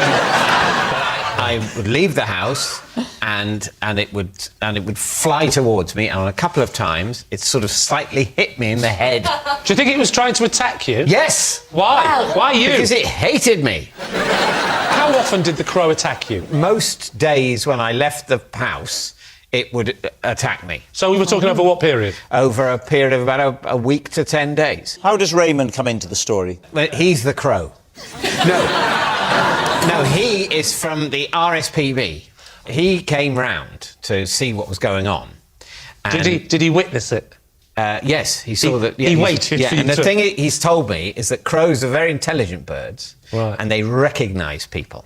Oh, they watch telly, do they? Exactly. So, and it turned out the Crow hated Peep Show. So, and he said, "You've probably done something to sort of threaten or upset it without realising." Had you? Well, the only thing we could think of... When you tried to shoot that crow? ...is that he said that the crow was nesting in the sort of eaves of the house, and there's a sort of creepery thing getting in the way of a window, and I'd hacked it back a bit. And he said, well, maybe it was that. And this has enraged the crow, and so he's going to go for you until he's driven you out of the house. So what did you do then? We moved house. But seriously, because you said it happened over a week to 10 days. Yeah, what he said is what you need to do is curry favour with the crow, putting out little treats for it, and it worked. What was treats did you give to the crow? Nuts. But the crow's got to see you doing it. Otherwise, the crow just thinks they've cleverly found their own nuts. I hope this is true, because that's an image, isn't it? If you go, now I've got you some nuts! All right, we need an answer. So, Lee's team. Is Raymond Alex's pet shop pal, Rav's fed-up friend, or David's crow consultant? I mean, why wouldn't a crow want to attack him? You can just imagine leaving in the house, can't you? Goodbye, goodbye. Hello, everybody. Hello, world. Hello, trees. Hello, world. Hello, Mr. Crow. I'm not a children's character. But you know what? If it's Rav, why on earth would you invite him in a roundabout way to a show that you happen to be on? Because after he lost £250,000, he'll do anything for 50 quid and a free hotel. Rav is, you've just gone...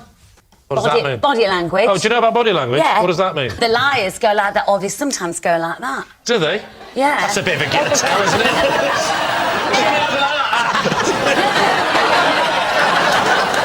What do people who are telling the truth do, Sue? They just look it in the eye steadfastly. Yeah. Right. And really, look at that, you see. And really engaged, or like David's doing, they go... And occasionally they will drop their trousers. Yeah. No, unfortunately, as you know, I'm nude from the waist down. No wonder the crow keeps attacking you. The early bird.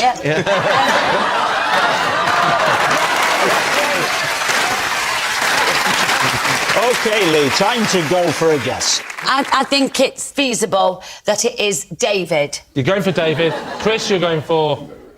Raymond. No, Rav. What are you saying, Lee? I think it's Rav. So you're saying it's Rav. Raymond, would you please reveal your true identity? I'm Raymond, and Alex came in my pet shop while she was away.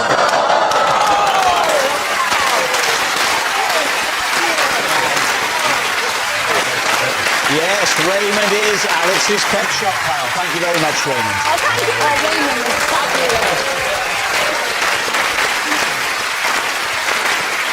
Which brings us to our final round, Quickfire Lies, and we start with... It's Sue. I never go anywhere without a party blower. True. Now, a party blower, do you mean one of those things that unfurl? It goes in the mouth, usually, and then it has a curly end. Yeah. And you go, you blow as hard as you can, and it makes a noise. How long have you been doing this, Sue? 30 years. 30 years. Because it's a joyful thing. And also, you'd be surprised how many people like a blow and there's nothing there. How many do you go through in a year? Probably about over 200. 200? A year. 200 a year? Absolutely. Do you carry anything else unusual around with you? Well, yes, because I do like tomatoes every day. I like a tomato because whenever you go to a restaurant, you know what it's like. And They you say, never have tomatoes. No, they don't. It's always just a green salad, and it's so dull. I think the tomato would get squishy. No, but you didn't ask me where I keep the tomatoes. Where do you keep the tomatoes, Sue? Well, just whenever I can find a spare, thing that I can put it in. I'd say, having teed up the question where you keep the tomato, you then gave quite a disappointing answer. You know what? I believe the party blower, but I don't believe the tomato. To be fair, that's not part of the card. The card, I but think. by the strict rules of the game, all of the things expressed around a truth must be true. Well, that's very true. Are you telling the truth about the tomato? The tomato story is... Oh, wait! Just asking you if the tomato bit was true. There's no need to press your button yet. We're just chatting now. Is the tomato bit true? Yes, it is. So you're sticking to your story, the tomato and the party blower. What are you going to say? She carries a tomato. Truth Is or that lie? true? Yeah, it is true. It's I think got it to is. be. Yeah, It's true. You're going to say true? We're going true. OK, Sue, they've said it's true. So, were you telling the truth, or was it all a lie? I was telling the...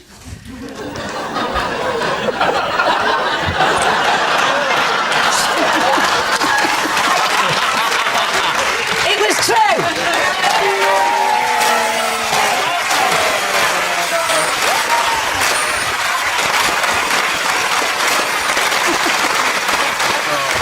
It's true. Sue never goes anywhere without a party blower. That noise signals time is up. It's the end of the show. I can reveal that Lee's team have no points and David's team have 5 points. Thanks for watching. We'll see you next time. Good night.